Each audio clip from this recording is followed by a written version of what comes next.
ठीक है, तो कल बौद्ध धर्म पढ़ा था हम लोग ने, है ना। बौद्ध धर्म और कुछ दर्शन भी देख लिए थे, वो दर्शन वगैरह भी देखे हुए। अब आज का जो टॉपिक है वो है जैन धर्म। ठीक है, धार्मिक चीजें हम लोग कुछ पढ़ रहे हैं, इसके अंदर बुद्धिज्म, जैनिज्म जो इम्पोर्टेंट कॉन्सेप्ट्स हैं इनके बारे में बात कर रहे थे, और कुछ हिंदू धर्म से रिलेटेड दर्शन थे इनकी भी हम लोगों ने चर्चा की थी। ठीक, आज के टॉपिक है जैसे जैन धर्म। अगर बौद्ध धर्म के बारे में कुछ चीजें आप लोग को याद दिलाना चाहूँ तो कल आप लोग को मैंने कुछ चीजें याद कराई थी। याद कराने में सबसे पहली चीज काउंसिल्स तो याद हो गई होगी आप लोग को, चारों काउंसिल्स, है ना। जिसमें पहली काउंसिल कौन सी थी? कौन सी थी का मतलब अजातशत्रु वाली थी। कौन सी का मतलब अध्यक्ष कौन था उसका। ठीक है, पहली काउंसिल कब हुई थी, कौन से सन में हुई थी? 483 ईस्वी में। कहाँ पे हुई थी? राजगृह में। हाँ, राजगृह में हुई थी। और शासक कौन था उस समय? अजातशत्रु। अध्यक्ष कौन था? महाकश्यप। ठीक है, महाकश्यप अध्यक्ष थे उसके। दूसरी काउंसिल कब हुई थी? 383 ईस्वी। 100 साल का गैप आया था। और काउंसिल के अध्यक्ष कौन थे? कालाशोक थे। नहीं, वो राजा था। राजा कालाशोक। अध्यक्ष कौन था? साबाकामी अध्यक्ष था। ठीक है, देखो इसका जो ट्रिक होती है ना याद करने की, वैसे इसको इस तरीके से याद कर लेते हैं, जो शॉर्ट ट्रिक बताई जाती है। इस तरीके राजाओं को अगर याद करना है, आका आका करके याद कर लेते हैं। ठीक है, आका आका करके याद करो, कौन बना जाएगा? ये अजातशत्रु। ठीक है, अजातशत्रु है। ये कौन है? कालाशोक है। ये कौन है? अशोक है। और लास्ट में कौन है? कनिष्क है। ये चारों इसके राजा हो जाएंगे। ठीक है, और अगर हम लोग अध्यक्षों की बात करें तो ऐसे याद करा जाता है, मासा। और तीसरा कौन था?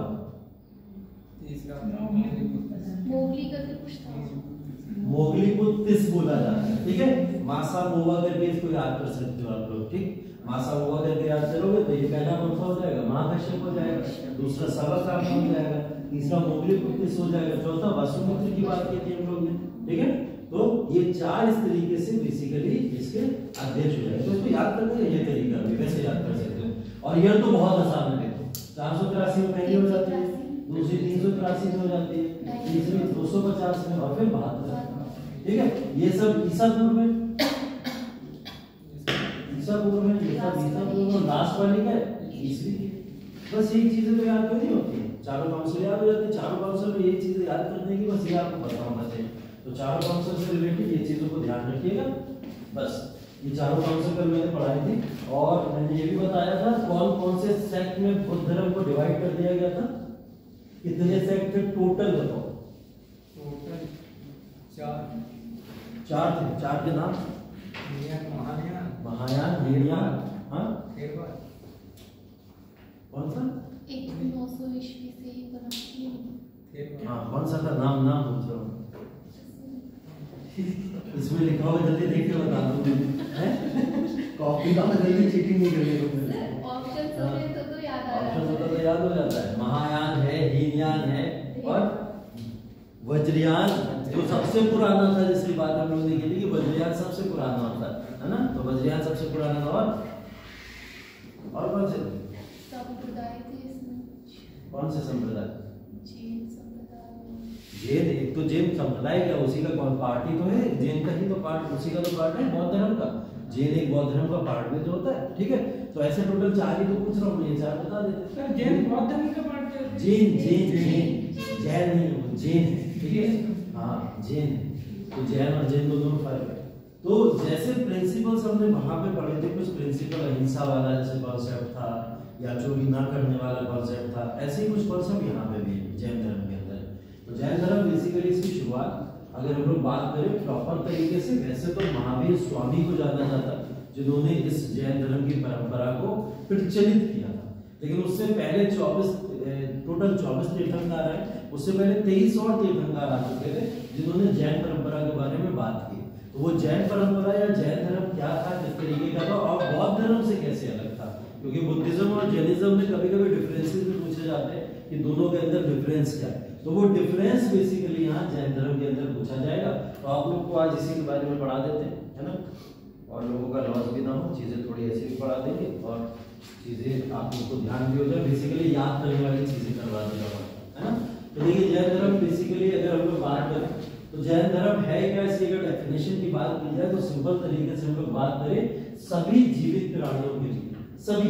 बौद्ध धर्म की बात करो तो केवल ह्यूमंस की बात करता है, ठीक है। अगर पहला डिफरेंस यहाँ पे निकाले हम लोग तो वो सिर्फ मानव जाति की बात कर रहा है। यहाँ पे क्या बात कर रहे हैं, सभी जीवित जाति या प्राणियां। तो अगर हम लोग बात करें कि इवन माइक्रो ऑर्गेनिज्म अगर छोटे छोटे जो भी हैं उनकी तक की यहाँ पे बात की जा रही है, तो सभी जीवित जितनी भी स्पीसीज है दुनिया के अंदर उनके प्रति आपको अहिंसा अनुशासित जो माध्यम है उसको अपनाने की बात की जा रही है। अहिंसा मतलब आप एक छोटे से भी माइक्रो ऑर्गेनिज्म को किल नहीं कर सकते। जैसे मैंने बताया ना, फार्मर्स की फील्ड वगैरह होती है, किसान खेती करते हैं, खेती करते दौरान वो क्या करते हैं, छिड़काव करते हैं कुछ, तो वो छिड़काव करने के दौरान मेरे कुछ माइक्रो ऑर्गेनिज्म मर गए। ये भी जैन धर्म के खिलाफ है। अहिंसा इसका सबसे बड़ा माध्यम है, इसकी बात करते हैं। अनुशासन या फिर डिसिप्लिन की बात करता है, और डिसिप्लिन यही है कि धर्म में आपको डिसिप्लिन रहना बहुत जरूरी है। और डिसिप्लिन रहने का मतलब क्या होता है, वो आपकी लाइफ स्टाइल से भी रिलेट करता है। जैन धर्म इस बात पे बहुत फोकस करता है कि अगर आप अपने धर्म को लेकर डिसिप्लिन नहीं हो तो फिर आप एक अच्छे ना तो धार्मिक इंसान हो, एक ना ही अच्छे मानव हो, है ना। तो डिसिप्लिन की बात अगर आप एक जनरल वे में लो, जनरल वे का मतलब क्या होता है, इंसान 5 बजे उठ के सुबह प्रार्थना पूजा करता है, ठीक है, उसके बाद में अपने काम में लग जाता है जो भी कार्य होते हैं, उसके बाद में रात के एक समय में आके सो जाता है, ठीक है। सुबह से उठने से लेकर रात के सोने तक जो भी दिनचर्या को वो फॉलो कर रहा है, वो दिनचर्या को एक पर्टिकुलर सिद्धांत के तौर पर फॉलो करना चाहिए, है ना। अगर 5 बजे उठना है तो 5 ही बजे उठना है, तजीवन लोग 5 ही बजे उठते रहते हैं। अगर एक लोगों ने सिद्धांत अपना बना लिया, और जो लोगों के सिद्धांत नहीं होते बेसिकली बोला जाता है जैन धर्म के अनुसार भी, अगर आप प्रैक्टिकल लाइफ में भी लो तो वो लोग मतलब अगर आप बात करोगे सक्सेस तो नहीं हो सकते, है ना। अगर आप लोग अपना ही एग्जाम्पल ले लो तो आप लोग भी तो युद्ध भूमि में ही IAS की परीक्षा निकालना या सिविल सर्विसेज में आपको रैंक लाना, ये युद्ध भूमि तो है। 10-12 लाख लोग परीक्षा को देने के लिए फॉर्म भर रहे हैं लगातार, जिसमें से आप रेशियो बढ़कर 7-8 लाख लोग परीक्षा अटेंड कर लेते हैं, है ना। उसमें भी आपको 1000 सीटों के अंडर अपनी रैंक लानी, उसमें भी अगर आपने पर्टिकुलर कुछ सोच के रखा IAS IPS उसके लिए स्पेशल रैंक लानी है आपको, है ना। तो अंडर 500 जाना है आपको, और अंडर 500 जाने के लिए क्या करना पड़ेगा, उन लाखों लोगों से लड़ना पड़ेगा। तो लाखों लोगों से लड़ना बिना किसी प्रिंसिपल के या फिर सिद्धांत के पॉसिबल तो नहीं। तो आपको अपनी दिनचर्या बनानी पड़ती है, रेगुलेशंस, लाइफ को लेकर रेगुलेशंस को फॉलो करना पड़ता है, डिसिप्लिन रहना पड़ता है। यही बेसिकली धर्म भी बताता है, और सारे धर्मों में ये बात की गई है, लेकिन जैन धर्म ने अनुशासन के ऊपर बहुत ज्यादा जोर दिया। तो अगर आप किसी युद्ध भूमि में हो और धर्म को पालन करना भी एक युद्ध भूमि के बराबर ही है, क्योंकि जैन धर्म स्ट्रिक्टनेस पे बहुत फोकस करता है। बुद्धिज्म ने क्या करा, स्ट्रिक्टनेस को छोड़ दिया, उसने कहा कि इतना जरूरी भी नहीं।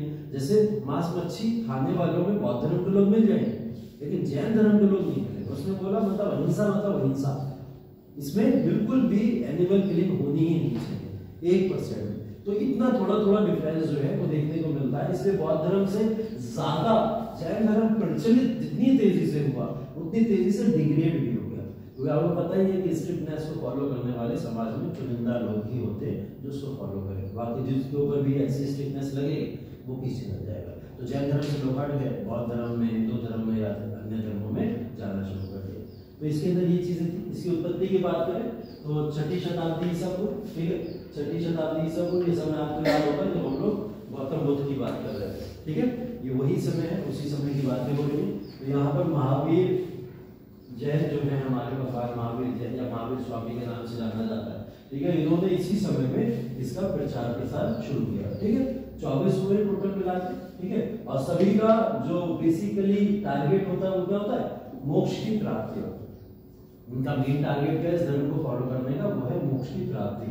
और मोक्ष की प्राप्ति जब तक नहीं हो जाएगी तब तक मानव इस धरती के ऊपर घूमता ही रहेगा, ये इनका मानना होता है। अब घूमता रहने का मतलब आत्माएं भूत प्रेत नहीं होते, ठीक है, मतलब बिल्कुल नहीं, जीवन और मरण होगा। हाँ, जीवन और मरण के बीच की साइकिल है बेसिकली। अगर इंसान मर भी जाएगा तो फिर पुनर्जन्म लेके फिर किसी बॉडी में जाएगा, फिर बॉडी में जाएगा, ये ऐसा ही घूमता रहेगा इस दुनिया के अंदर।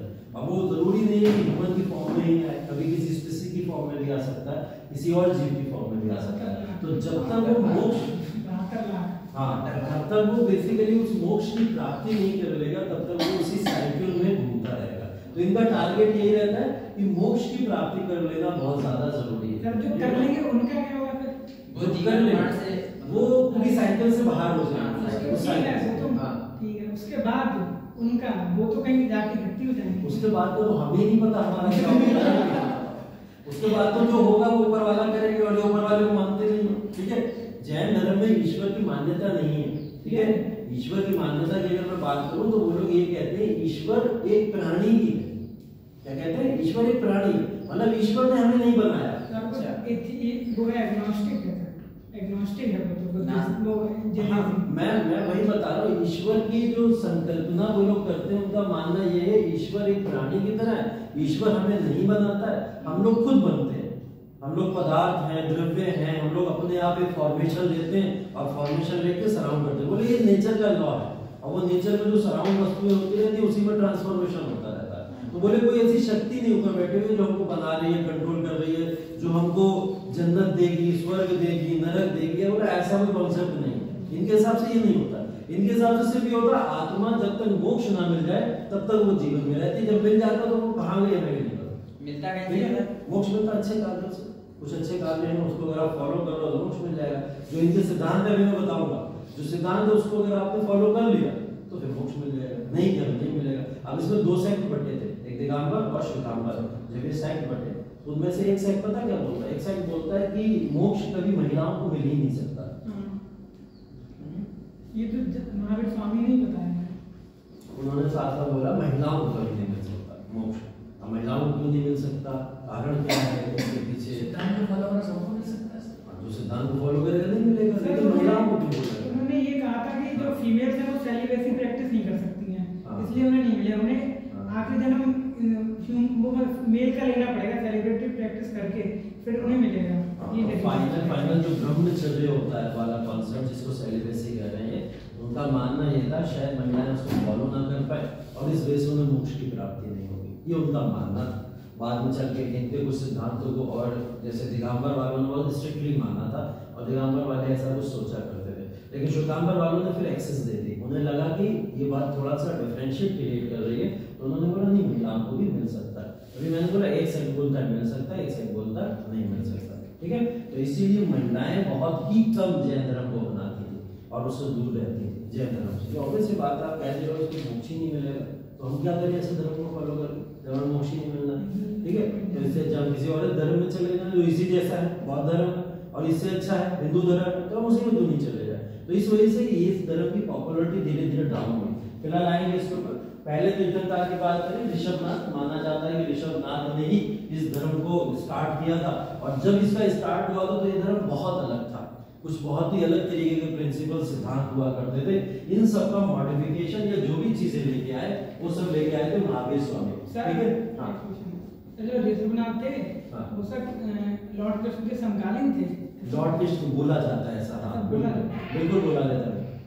देखो लॉर्ड कृष्णा की जो डेट है ऐतिहासिक डेट, उसके बारे में हमें एविडेंस नहीं मिलते हैं, ऐतिहासिक एविडेंस नहीं मिलते। जैसा मैंने बोला था महाकाव्य है ये, अगर हम लोग बात करें गीता वगैरह क्या महाकाव्य का पार्ट है और महाकाव्य में एविडेंसेस के ऊपर बात नहीं होती। अगर यही कोई पद होता, कोई ग्रंथ होता, किसी तरीके की कोई और पुस्तक होती जैसे वेद पुराण वगैरह हम लोग ने देखे, तो हम एविडेंस के फॉर्म में बात कर लेते यहाँ इतनी समय ऐसा हुआ होगा। तो इस वजह से सिर्फ एक लॉजिक लगाया जा रहा है कि लॉर्ड कृष्णा के समकालीन शायद रहे होंगे, लेकिन इनकी डेट हमें कहीं ना कहीं इतिहास में मिली है, लेकिन वो भी डाउटफुल है। ठीक है, इसलिए हम लोग इसमें इतनी पुरानी डेट्स पे चर्चा ही नहीं करते, हम तो सीधा आ जाते हैं कहाँ पे 6वीं शताब्दी, क्योंकि यहाँ से तो सारा इतिहास लिखा ही गया और यहाँ बताइए कि कौन कौन आया कब कब चीजें कौन इस समय। ठीक, तो ऋषभनाथ बेसिकली इस धर्म को शुरू करते हैं, जैन या जिन या जैन जिसको बोला जाता है, जिसका मतलब क्या होता है विजेता। ठीक है, विजेता, इस धर्म को फॉलो करने वाले लोग अपने आप को विजेता बोला करते हैं। ठीक है, महावीर स्वामी, क्योंकि इन्हीं के इर्द गिर्द पूरी कहानी है, इन्हीं के बारे में जानना है हम लोगों को। बेसिकली 24 में तीर्थंकर बोला जाता है इनको। ठीक है, 23 इससे पहले और मैंने आपको बताया था कि 24 में से 2-4 नाम पूछ लेता है बीच में, तो वो जो 24 की लिस्ट है उसमें से हमने एक प्रीवियस ईयर का क्वेश्चन देखा था, उसमें पूरी लिस्ट बनी हुई थी, है ना। वहां से लिस्ट कॉपी करके एक बार आप लोग जरूर देख लीजिएगा कि पहले, दूसरे, तीसरे और 23 में 24 में बेसिकली कौन। ठीक है, इससे ज्यादा देखने की जरूरत नहीं। जैसे संभवनाथ का नाम पूछ लेता है कभी कभी, पार्श्वनाथ का नाम पूछ लेता है कभी कभी, या फिर ऋषभनाथ का नाम पूछ लेता है। तो ये बीच बीच में से उठा के कभी कभी पूछ लेता है, तो आप लोग बस इतना याद रखिएगा, ठीक है। इनकी अगर बात करें ऐतिहासिक बात, तो 540 ईस्वी ईसा पूर्व में इनका जन्म हुआ। कहाँ पे? वैशाली के निकट कुंडग्राम के अंदर इनका जन्म हुआ, ठीक है। जैसे हम लोग ने बात की थी वो शाक्य वंश के थे गौतम बुद्ध, ये कौन से वंश के? ये ज्ञानत्रिक वंश के, ठीक है, ज्ञानत्रिक वंश के थे। और मगध के शाही परिवार से ये भी जुड़े हुए थे। ये दोनों जो शाही परिवार से आ रहे हैं, इसका लेना देना पता है क्या? लेना देना ये है कि दोनों लोग अपने आप को क्षत्रिय बताए हैं, ठीक है। इनका अगर हम लोग इतिहास देखें या जाति के ऊपर जाए, अगर हम लोग वर्ण देखें इनका, तो वर्णा क्या था इनका? क्षत्रिय था, ठीक है। और क्षत्रिय वर्णा होते हुए ये लोग, क्योंकि उस समय के क्षत्रिय ज्यादातर शाही परिवार से ही जुड़े हुए थे, क्योंकि वो समय वही था कि ब्राह्मण पुरोहित होंगे, क्षत्रिय सारे राजा होंगे, शासक होंगे, और उसके नीचे के लोग पब्लिक के फॉर्म में जाने जाते थे। तो ये क्षत्रिय अपने आप को जैन धर्म के अंदर महावीर स्वामी हो गए, और चाहे गौतम बुद्ध हो गए, अपने आप को क्षत्रिय का कहीं ना कहीं एग्जाम्पल के फॉर्म में जाने जाते हैं। क्षत्रिय को लेकर ऐसा इन लोगों ने बोला, और कुछ लोगों ने इस बात को प्रमाण दे दिया। उनका ये कहना था कि हाँ क्षत्रिय ही रहे होंगे, क्योंकि ब्राह्मण नहीं रहे होंगे। अगर ब्राह्मण रहे होते तो ब्राह्मणों के ही खिलाफ आवाज उठा देना और पूरा धर्म बना देना, ये शायद अलग होता, क्योंकि उन्होंने ब्राह्मणों के अगेंस्ट में बहुत आवाजें उठाई है। उन्होंने बोला ब्राह्मणों ने क्या करा है, धर्म का विनाश कर दिया, ऐसा दोनों ने बोला, ठीक है। तो इस वजह से बोला गया क्योंकि उनको लगा था ये जो पुरोहित सिस्टम है इसको खत्म होना बहुत जरूरी है। तो ये लोग बेसिकली क्षत्रिय वंश से आते हुए, कई जगह पे, एक जगह पे ये बात भी लिखी हुई है कि महावीर स्वामी वैश्य वंश से भी थे, एक आज जगह पे ऐसा लिखा हुआ है, बट उसके ऑथेंटिक प्रूफ है या नहीं है हमें नहीं पता। हम कहाँ मान के चलते हैं? हम क्षत्रिय ही मान के चलते हैं, क्योंकि शाही परिवार से जुड़े थे इसलिए, ठीक है। चलिए, उसके बाद इनके पिताजी और इनके माताजी। पिताजी का नाम था सिद्धार्थ, ठीक है। ये सिद्धार्थ, एक नाम और भी था, किसका था? गौतम बुद्ध का, ठीक है। गौतम बुद्ध का नाम भी सिद्धार्थ था। इनके पिताजी का नाम भी सिद्धार्थ था, माताजी का नाम क्या था? तृषा, ठीक है, जो वैशाली के राजा चेतक की बहन थी, ठीक है। तो फिर दिखाई दे रहा है कहीं ना कहीं क्षत्रिय परिवार ही होगा, क्योंकि राजा है वहां के चेतक के, ठीक है। राजा चेतक जो है कहाँ के? वैशाली के, उनकी बहन भी है, ठीक है। तो ये नाम है। अगर हम लोग इसी नाम को लेके बुद्धिज्म में चले, गौतम बुद्ध के पिताजी का क्या नाम? शुद्धोधन, ठीक है। माता जी का नाम महामाया, और सौतेली माता जी का नाम गौतमी। गौतमी, गौतमी, गौतमी वो, हाँ, गौतमी वो महिला है जिन्होंने सबसे पहले महिलाओं में बौद्ध धर्म को स्वीकार किया था, ठीक है। तो गौतमी को इसलिए भी जाना जाता है। फोस्टर मदर कहलाएंगे, हाँ, फोस्टर मदर कहलाएंगे, हाँ, सौतेली मदर कहलाएंगे, उनको बोला जाता है, ठीक। 30 वर्ष की आयु में उन्होंने अपना घर त्याग दिया। उन्होंने कब किया था? 29 वर्ष में, ठीक है। और कब ज्ञान की प्राप्ति हुई थी? 35 वर्ष, मतलब 6 साल की उम्र। इनको 30 साल की उम्र में गृह त्याग होता है और 12 वर्ष लग जाते हैं ज्ञान की प्राप्ति, ठीक है। तो एज कितनी हो चुकी थी इस समय की? 42 वर्ष की अवस्था में इनको ज्ञान की प्राप्ति, काफी लंबे समय इनको लग गया। समय तपस्या लंबी करी इन्होंने। 42 वर्ष की अवस्था में ये कैवल्य की प्राप्ति करते हैं। कैवल्य की प्राप्ति यहाँ पर ज्ञान की प्राप्ति जैसे उनको हुई थी, वैसे इनको क्या होती है? कैवल्य की प्राप्ति। जैन धर्म में ज्ञान प्राप्ति को कैवल्य ही कहा जाता है, ठीक है। तो कैवल्य वर्ड याद रखिए। कैवल्य का मतलब बेसिकली अगर निकाले तो यही है, दुख और सुख पर विजय प्राप्त करना, ठीक है। तो ये दुख और सुख इसी की पीड़ा में इतना ज्यादा खोए रहे थे कि इनको क्या लगा कि इससे निकलना बहुत जरूरी है, और निकलने के लिए क्या करना पड़ेगा? ज्ञान की प्राप्ति करनी पड़ेगी। तो ये दुख सुख ही खत्म हो जाए, मैं न्यूट्रल हो जाऊं, ये चाहते थे। और न्यूट्रलिटी का भी मैं बताऊं बहुत बड़ा रोल है जैन धर्म के अंदर। जैन धर्म जो है वो स्थायी होने के ऊपर बार बार फोकस करता है, कहता है स्थायी हो जाओ, स्थायी हो जाओ। परिवर्तन होते रहते हैं लेकिन आपको स्थायी होना जरूरी है। तो ये बार बार एक चीज पे फोकस करता है, स्थायी रहने पे। तो जब दुख खत्म हो जाएगा, सुख खत्म हो जाएगा, तो आप क्या हो जाओगे? स्थायी हो जाओगे। तो कोई भी किसी भी तरीके का आपके जीवन के अंदर अप एंड डाउन होगा ही नहीं, है ना। मेरे हिसाब से दोनों चीजें जरूरी होनी चाहिए मेरे हिसाब से, वरना इंसान मूव नहीं कर पाता आगे। मेरी सोच है कि वो उससे भी विद्वान आदमी है, नो डाउट, उनकी कुछ ना कुछ सोचा ही होगा, महान भगवान। तो ये अच्छा है, कॉन्सेप्ट अच्छा था, इसके विचार भी अच्छे थे। वो स्थायी रहने के लिए बात अगर कर रहे हैं तो उससे ये मतलब है कि स्थायी अगर रह जाओगे तो ज्ञान की प्राप्ति आपको हो जाएगी, है ना। तो इसके लिए मैं भी अभी डिटेल में आऊंगा, इसके बारे में बताऊंगा कि क्यों बोला उन्होंने ऐसा। उन्होंने अपना पहला उपदेश कहाँ दिया था? पापा में। गौतम बुद्ध ने पहला काम दिया था सारनाथ, ठीक है।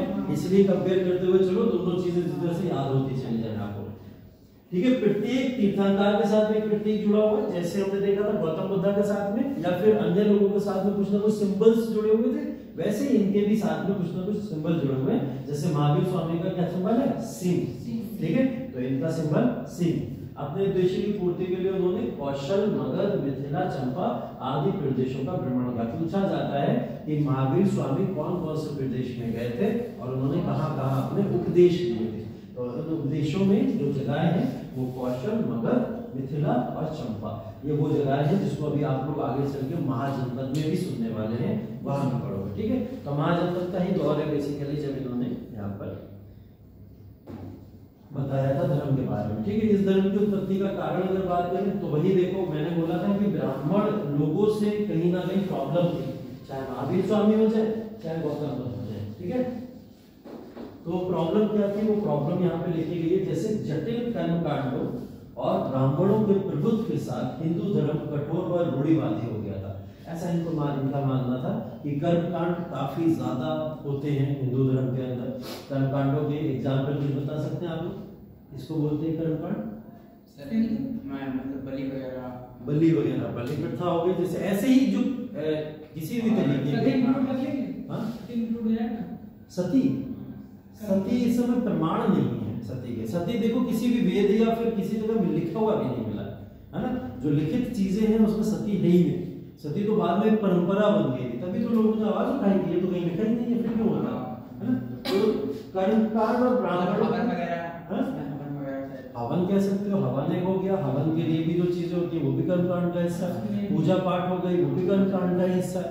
वो बहुत सारी चीजें, लेकिन कर्मकांडों का गलत तरीके से उपयोग हो रहा था। कर्मकांड गलत तरीके से जिस तरीके से आ रहे थे उसकी इन्होंने यहाँ पर चर्चा की, ठीक है। तो कर्मकांड और ब्राह्मणों के प्रभुत्व के साथ हिंदू धर्म कठोर व रूढ़िवादी हो गया था, ऐसा इनको लगता था।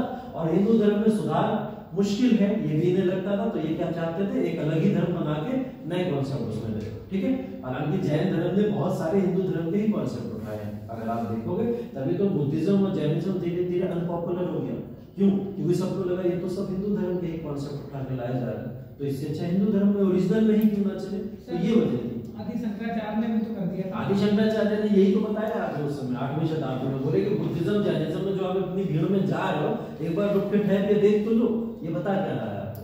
तो जो बताया गया, देखा गया, तो बोले ये तो सब वही कॉन्सेप्ट है जो हिंदू धर्म में भी बताया जा रहा है और वो बहुत पहले से बताया जा रहा है। तो ओरिजिनलिटी में आ जाओ। तो इस वजह से इसकी पॉपुलैरिटी थोड़ी सी डाउन हो गई थी बाद में, है ना। वर्ण व्यवस्था जैसे एक बहुत ही अजीब चीज जो कह सकते हो आप, इतनी पॉपुलर हो गई जिसको नहीं होना चाहिए था।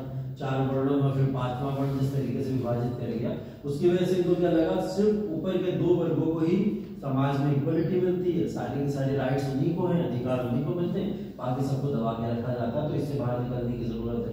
ब्राह्मणों के वर्चस्व के खिलाफ क्षत्रिय की प्रतिक्रिया, तो इसको ये भी कह सकते हैं कि ब्राह्मणों का वर्चस्व है, क्षत्रिय इस बात को नहीं एक्सेप्ट कर रहे।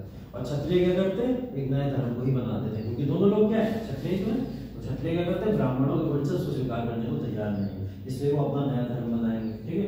और एक चीज नई हुई थी, वो हुआ था लोहे के औजारों के प्रयोग से उत्तर पूर्वी भारत में नई कृषि अर्थव्यवस्था का प्रसार हुआ। अब इसकी धर्म की उत्पत्ति से लेना देना कैसा। लोहे का प्रचार प्रसार जैसे जैसे उत्तर पूर्वी भारत में हुआ, वैसे वैसे लोगों ने उधर बढ़ना शुरू कर दिया, और बढ़ते बढ़ते लोगों ने बसना शुरू कर दिया। जब लोग नई नई जगहों पर बसे जाते, तो जब इंसान बसता है जाके, तो पहली चीज तो अर्थव्यवस्था देखता है कि मुझे खाने पीने को मिलेगा नहीं मिलेगा, और जब रहना शुरू कर देता फिर वो समाज देखता है कि मेरे आसपास का समाज कैसा है, किस तरीके का समाज है। और समाज में सबसे महत्वपूर्ण चीज क्या आती है, धर्म। मैं यहाँ रह तो रहा हूँ, लेकिन रहने के साथ साथ में कौन से धर्म को फॉलो करूंगा। ये धर्म पॉपुलराइज हो गया था इस समय में उत्तर पूर्वी भारत में। तो लोग यहाँ बसते चले गए लोहे की वजह से कि चलो लोहा वहां मिल रहा है, और उसी में क्या हुआ, वो बुद्धिज्म या जैनिज्म की चपेट में भी आते चले गए साथ साथ में, और उन्होंने उस धर्म को स्वीकार कर लिया। तो ये बेसिकली इस वजह से इसकी उत्पत्ति हुई। सिद्धांत की अगर हम लोग बात करें तो इसके देखो 3 सिद्धांत पॉपुलर है, ठीक है। सम्यक दर्शन, सम्यक ज्ञान या सम्यक आचरण बोला जाता है। यहाँ पे चरित्र भी लिखा हुआ है, तो वो भी ठीक है। इसको बोला जाता है राइट नॉलेज, ठीक है, नॉलेज वाला ठीक, राइट कंडक्ट और राइट फेथ। अगर हम लोग इसको सही से लिखें तो इसको KFC करके लोग याद कर लेते हैं, ठीक है। Right knowledge, right faith, right conduct. ठीक है, इसको अंग्रेजी में KFC बोला जाता है। इसको बोला जाता है नॉलेज। नॉलेज का मतलब क्या हो गया? ज्ञान हो गया। ठीक है, फेथ, फेथ का मतलब क्या हो गया? दर्शन से बात हो रही है। और कंडक्ट, कंडक्ट का मतलब चरित्र की बात हो रही है, आचरण की बात हो रही है यहाँ। ठीक है, तो ये तीन बेसिकली इसके प्रमुख सिद्धांत है। अगर एक एक सिद्धांत की बात कर ली जाए तो इनका कहने का मतलब है कि आप जिस भी धर्म को फॉलो कर रहे हो, अगर जैन धर्म में आ रहे हो तो आपके पास में एक करेक्ट नॉलेज होनी चाहिए। नॉलेज का मतलब वो ज्ञान आपके पास में उचित मात्रा में होना चाहिए जिससे धर्म का फॉलो किया जा सके। ठीक है, फेथ की बात की जा रही है कि आप जिस नॉलेज को फॉलो कर रहे हैं उसके ऊपर आपका फेथ भी रहना चाहिए। ऐसा नहीं है डाउट में आप फॉलो कर रहे हो कि हमें डाउट है, पता नहीं ऐसा हुआ हो, पता नहीं ना हुआ हो, नहीं, फेथ होना चाहिए। ठीक है, तो एक फेथ बहुत जरूरी है। और तीसरी चीज है कंडक्ट। अगर आपके पास नॉलेज है, फेथ है, तो आपका आचरण भी वैसे ही होना चाहिए।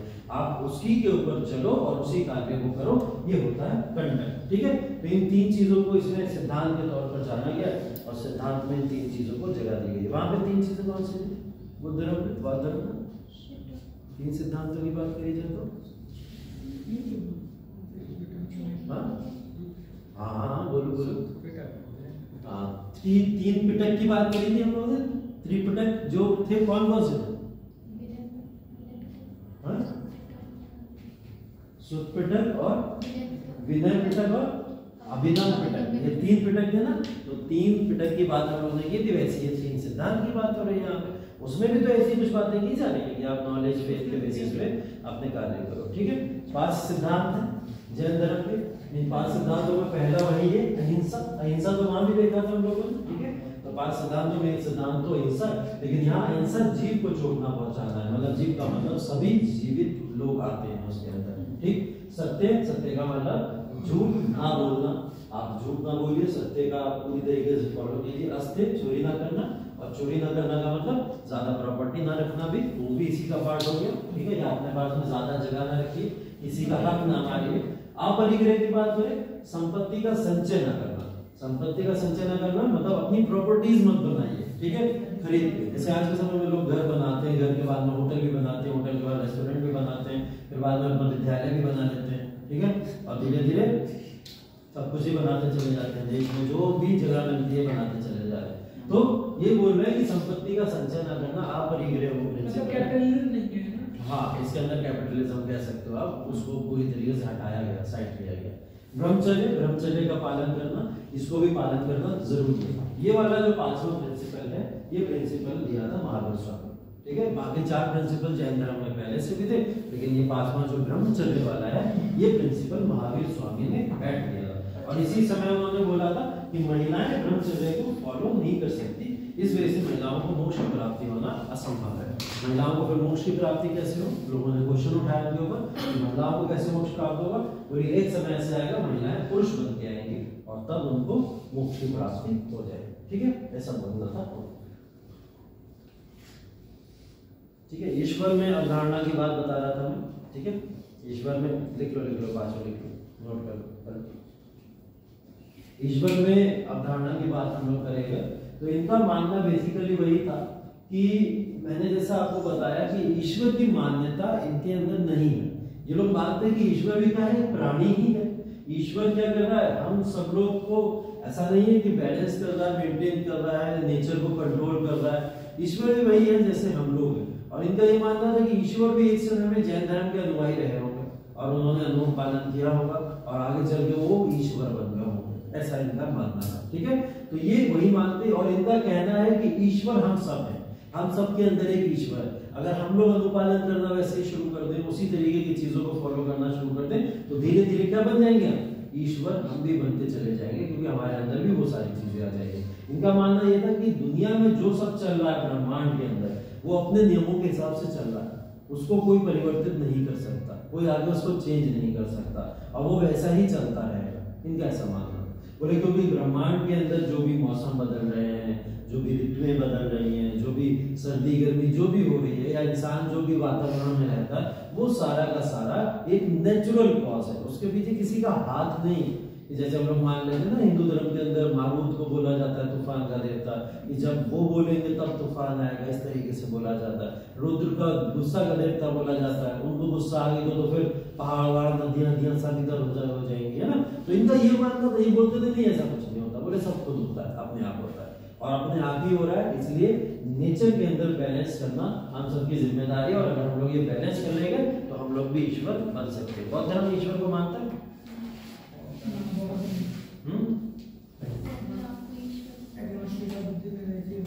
अपने आप को ईश्वर मानते हैं बौद्ध धर्म वाले? जैन धर्म वाले मानते हैं, बौद्ध धर्म वाले क्या करते हैं? ईश्वर मानते हैं नहीं मानते? ये नहीं पता, वो कहते हैं हमें नहीं पता ईश्वर है नहीं पता ईश्वर है या नहीं। बौद्ध धर्म के अंदर जो ईश्वर की मान्यता है वो भी एक निर्माण के रूप में नहीं मानते कि उसकी निर्माण होगा, कोई स्ट्रक्चर होगा, कोई बॉडी होगी उसकी, है ना, वो कुछ नहीं मानते कुछ भी इस तरीके से। लेकिन जो मूर्ति पूजा नहीं होती इसमें बुद्धिज्म में दो तरीके के लोग हैं, तभी वही कल हमने बताया था ना, दो तरीके के। एक बोलते हैं कि बौद्ध धर्म में मूर्ति पूजा होनी चाहिए, वो गौतम बुद्धा को मूर्ति बना के पूछते हैं और किसी को नहीं पूछते, और बोले अगर नहीं है तो फिर नहीं होनी चाहिए। दो सेक्ट की बात करी थी ना, महायान और हीनयान की हम लोग ने। इनमें से कौन है जो मूर्ति पूजा करता है? महायान मूर्ति पूजा करता है और हीनयान मूर्ति पूजा नहीं करता है। पक्का? देखो पकड़ के महायान करते हैं मूर्ति पूजा और हीनयान वाले नहीं करते हैं। एग्जैक्टली, ठीक है। तभी अपना तो महाराज, तभी महाराज ने उनको हीन कर दिया। वो लगाया था फजील लोग ने अपने अपने नाम दिए।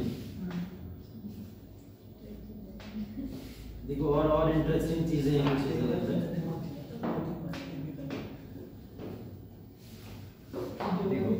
अब देखो जब ईश्वर को नहीं मानते तो आत्मा कहाँ जाएगी? ठीक है, इंसान मरेगा, मरने के बाद में क्या होगा उसके साथ में, इस चीज को इन्होंने बहुत अच्छे से एक्सप्लेन किया। हाँ, और बोले मोक्ष की प्राप्ति तो जरूरी है, आत्मा तो मोक्ष ही लेगी ना, इंसान थोड़ी मोक्ष ले लेगा। तो बोले इंसान मर गया, मरने के बाद क्या होगा?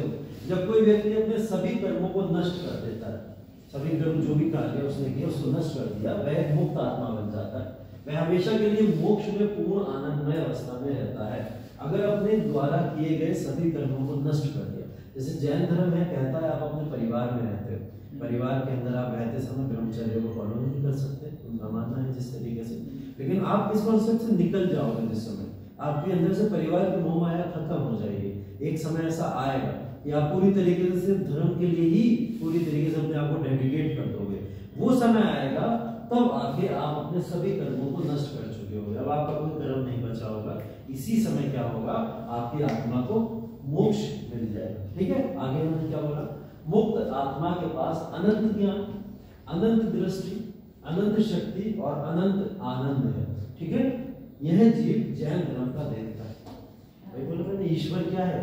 वही इंसान है जिसको कर्म के तमाम अपने नष्ट करने के बाद में उसको मुक्ति मिल गई। मुक्ति मिलने के बाद मोक्ष की प्राप्ति जैसे हुई, और जिसको मोक्ष की प्राप्ति होगी उसके पास तो अनंत ज्ञान है, अनंत दृष्टि भी है, सब कुछ देख भी सकता है, शक्ति भी है, सब कंट्रोल भी कर सकता है, और आनंद भी है, हर चीज का आनंद भी उठा सकता है। तो ऐसा ही इंसान तो देवता है।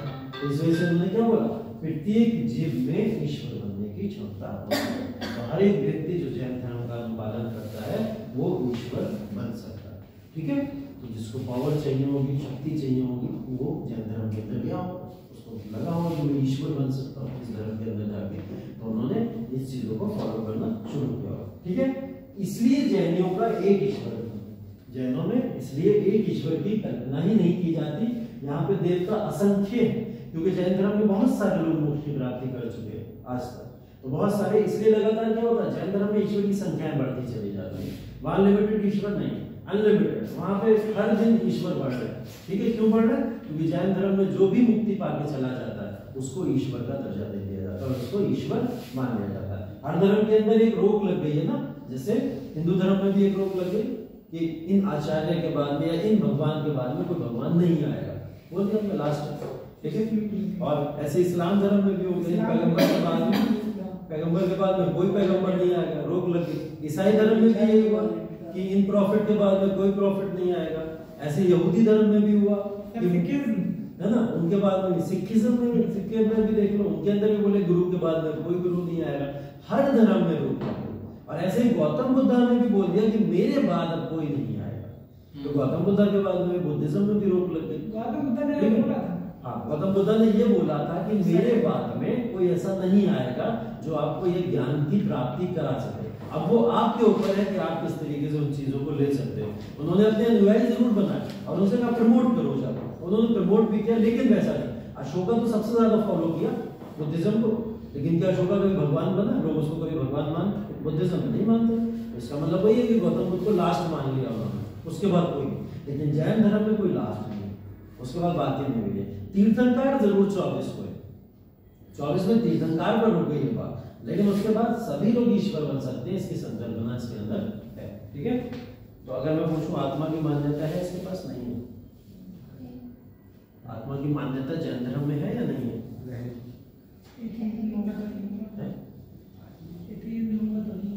क्या होगा? आपको पढ़ तो लिया था, आपको बताओ इसकी आत्मा की मान्यता। अच्छा, बुद्धिज्म में आत्मा की मान्यता है या नहीं? बुद्धिज्म में आत्मा का क्या होता है? अगर इंसान मर गया, मरने के बाद क्या होता है बुद्धिज्म के अंदर? आप बुद्धिज्म नहीं पढ़ा? अभी तो बढ़िया नहीं तो यहाँ नहीं पढ़ा, पहले पढ़ा, वो याद है। देखो बुद्धिज्म और जैनिज्म दो अलग-अलग पुनर्जन्म नहीं मानता है। हाँ, जो पुनर्जन्म नहीं मानता उसके अंदर आत्मा की संकल्पना होगी या नहीं होगी? तो नहीं जब पुनर्जन्म ही नहीं है तो आत्मा कैसे होगी? तो वहां पे आत्मा की संकल्पना है ही नहीं। वो कहते ही नहीं कि आत्मा जैसी कोई चीज होती है। उन्होंने बोला इंसान ने अपना जीवन जिया, जो कर्म किए उस कर्म के आधार पर उसको उसका फल मिल जाएगा, फल मिलने के बाद खत्म, सिद्धांत ही खत्म, आत्मा नहीं होती। ठीक है, तो उन्होंने उस कंसेप्ट को माना। जैन धर्म के अंदर यही आत्मा बार बार आ रही है। ठीक है, आत्मा बार बहुत नहीं बात कर रहा हूँ, मतलब इसकी इंसान की आत्मा आ रही है बार बार, और इसके अंदर पुनर्जन्म वाला कॉन्सेप्ट है। पुनर्जन्म का मतलब इंसान आता है, किसी और का जन्म ले सकता है, किसी और के जन्म लेने के बाद में फिर वो अपने कर्म करेगा, कर्म करने के बाद में अगेन फिर अगर अच्छे कर्म किए तो फिर मुक्ति मिल जाएगी, नहीं किए तो फिर से एक जन्म हो जाएगा। सर ये जरूरी है क्या जो धर्म एथीज्म है वो आत्मा मानेगा नहीं मानेगा? नहीं, ऐसा जरूरी नहीं, ऐसा जरूरी नहीं है, ऐसा बिल्कुल जरूरी नहीं है कि एथिज्म की अगर बात करो आप कि वही आस्तिक लोगों की बात करी जाए तो आस्तिक लोगों में पुनर्जन्म माना ही जाए ऐसा कंपल्सरी थोड़ी। आस्तिक तो अगर हम लोग देखें बौद्ध धर्म भी आस्तिक है, जैन धर्म भी आस्तिक है, दोनों कॉन्सेप्ट है। उसमें तो सोल को सुप्रीमेसी दी जाएगी। हां, नास्तिक वाले हो ही नहीं सकता फिर तो। नास्तिक वाले लोग साफ साफ बोल देते, कहते भैया आत्मा जैसी कोई चीज होती नहीं है, तो वो नहीं मानेंगे तो फिर कैसे जाए? वो नहीं मानेंगे। तो एथीस्ट है। हाँ, अगर यहाँ पे देखो बात करी जाए आत्मा की मुक्ति की, ये लोग तो कह रहे हैं ना मुक्त कर लो आत्मा को किसी भी तरीके से, आत्मा मुक्त हो जाए हमारी बस, और मोक्ष की प्राप्ति जब तक नहीं होगी तब तक आत्मा आती रहेगी। आत्मा आने का मतलब बेसिकली यही कह रहे हैं वो जीव जा सकता है लेकिन उसकी आत्मा यही रहेगी, ऐसा नहीं वो पुनर्जन्म लेके आ रही है। ये ध्यान रखना, ये वाला कॉन्सेप्ट। बॉडी आत्मा में फर्क ही नहीं रह जाएगा। जब दोनों चीजें यही है तो बॉडी आत्मा में फर्क ही नहीं रह जाएगा। एक आत्मा मरी, आत्मा कैसे मर सकती है? एक इंसान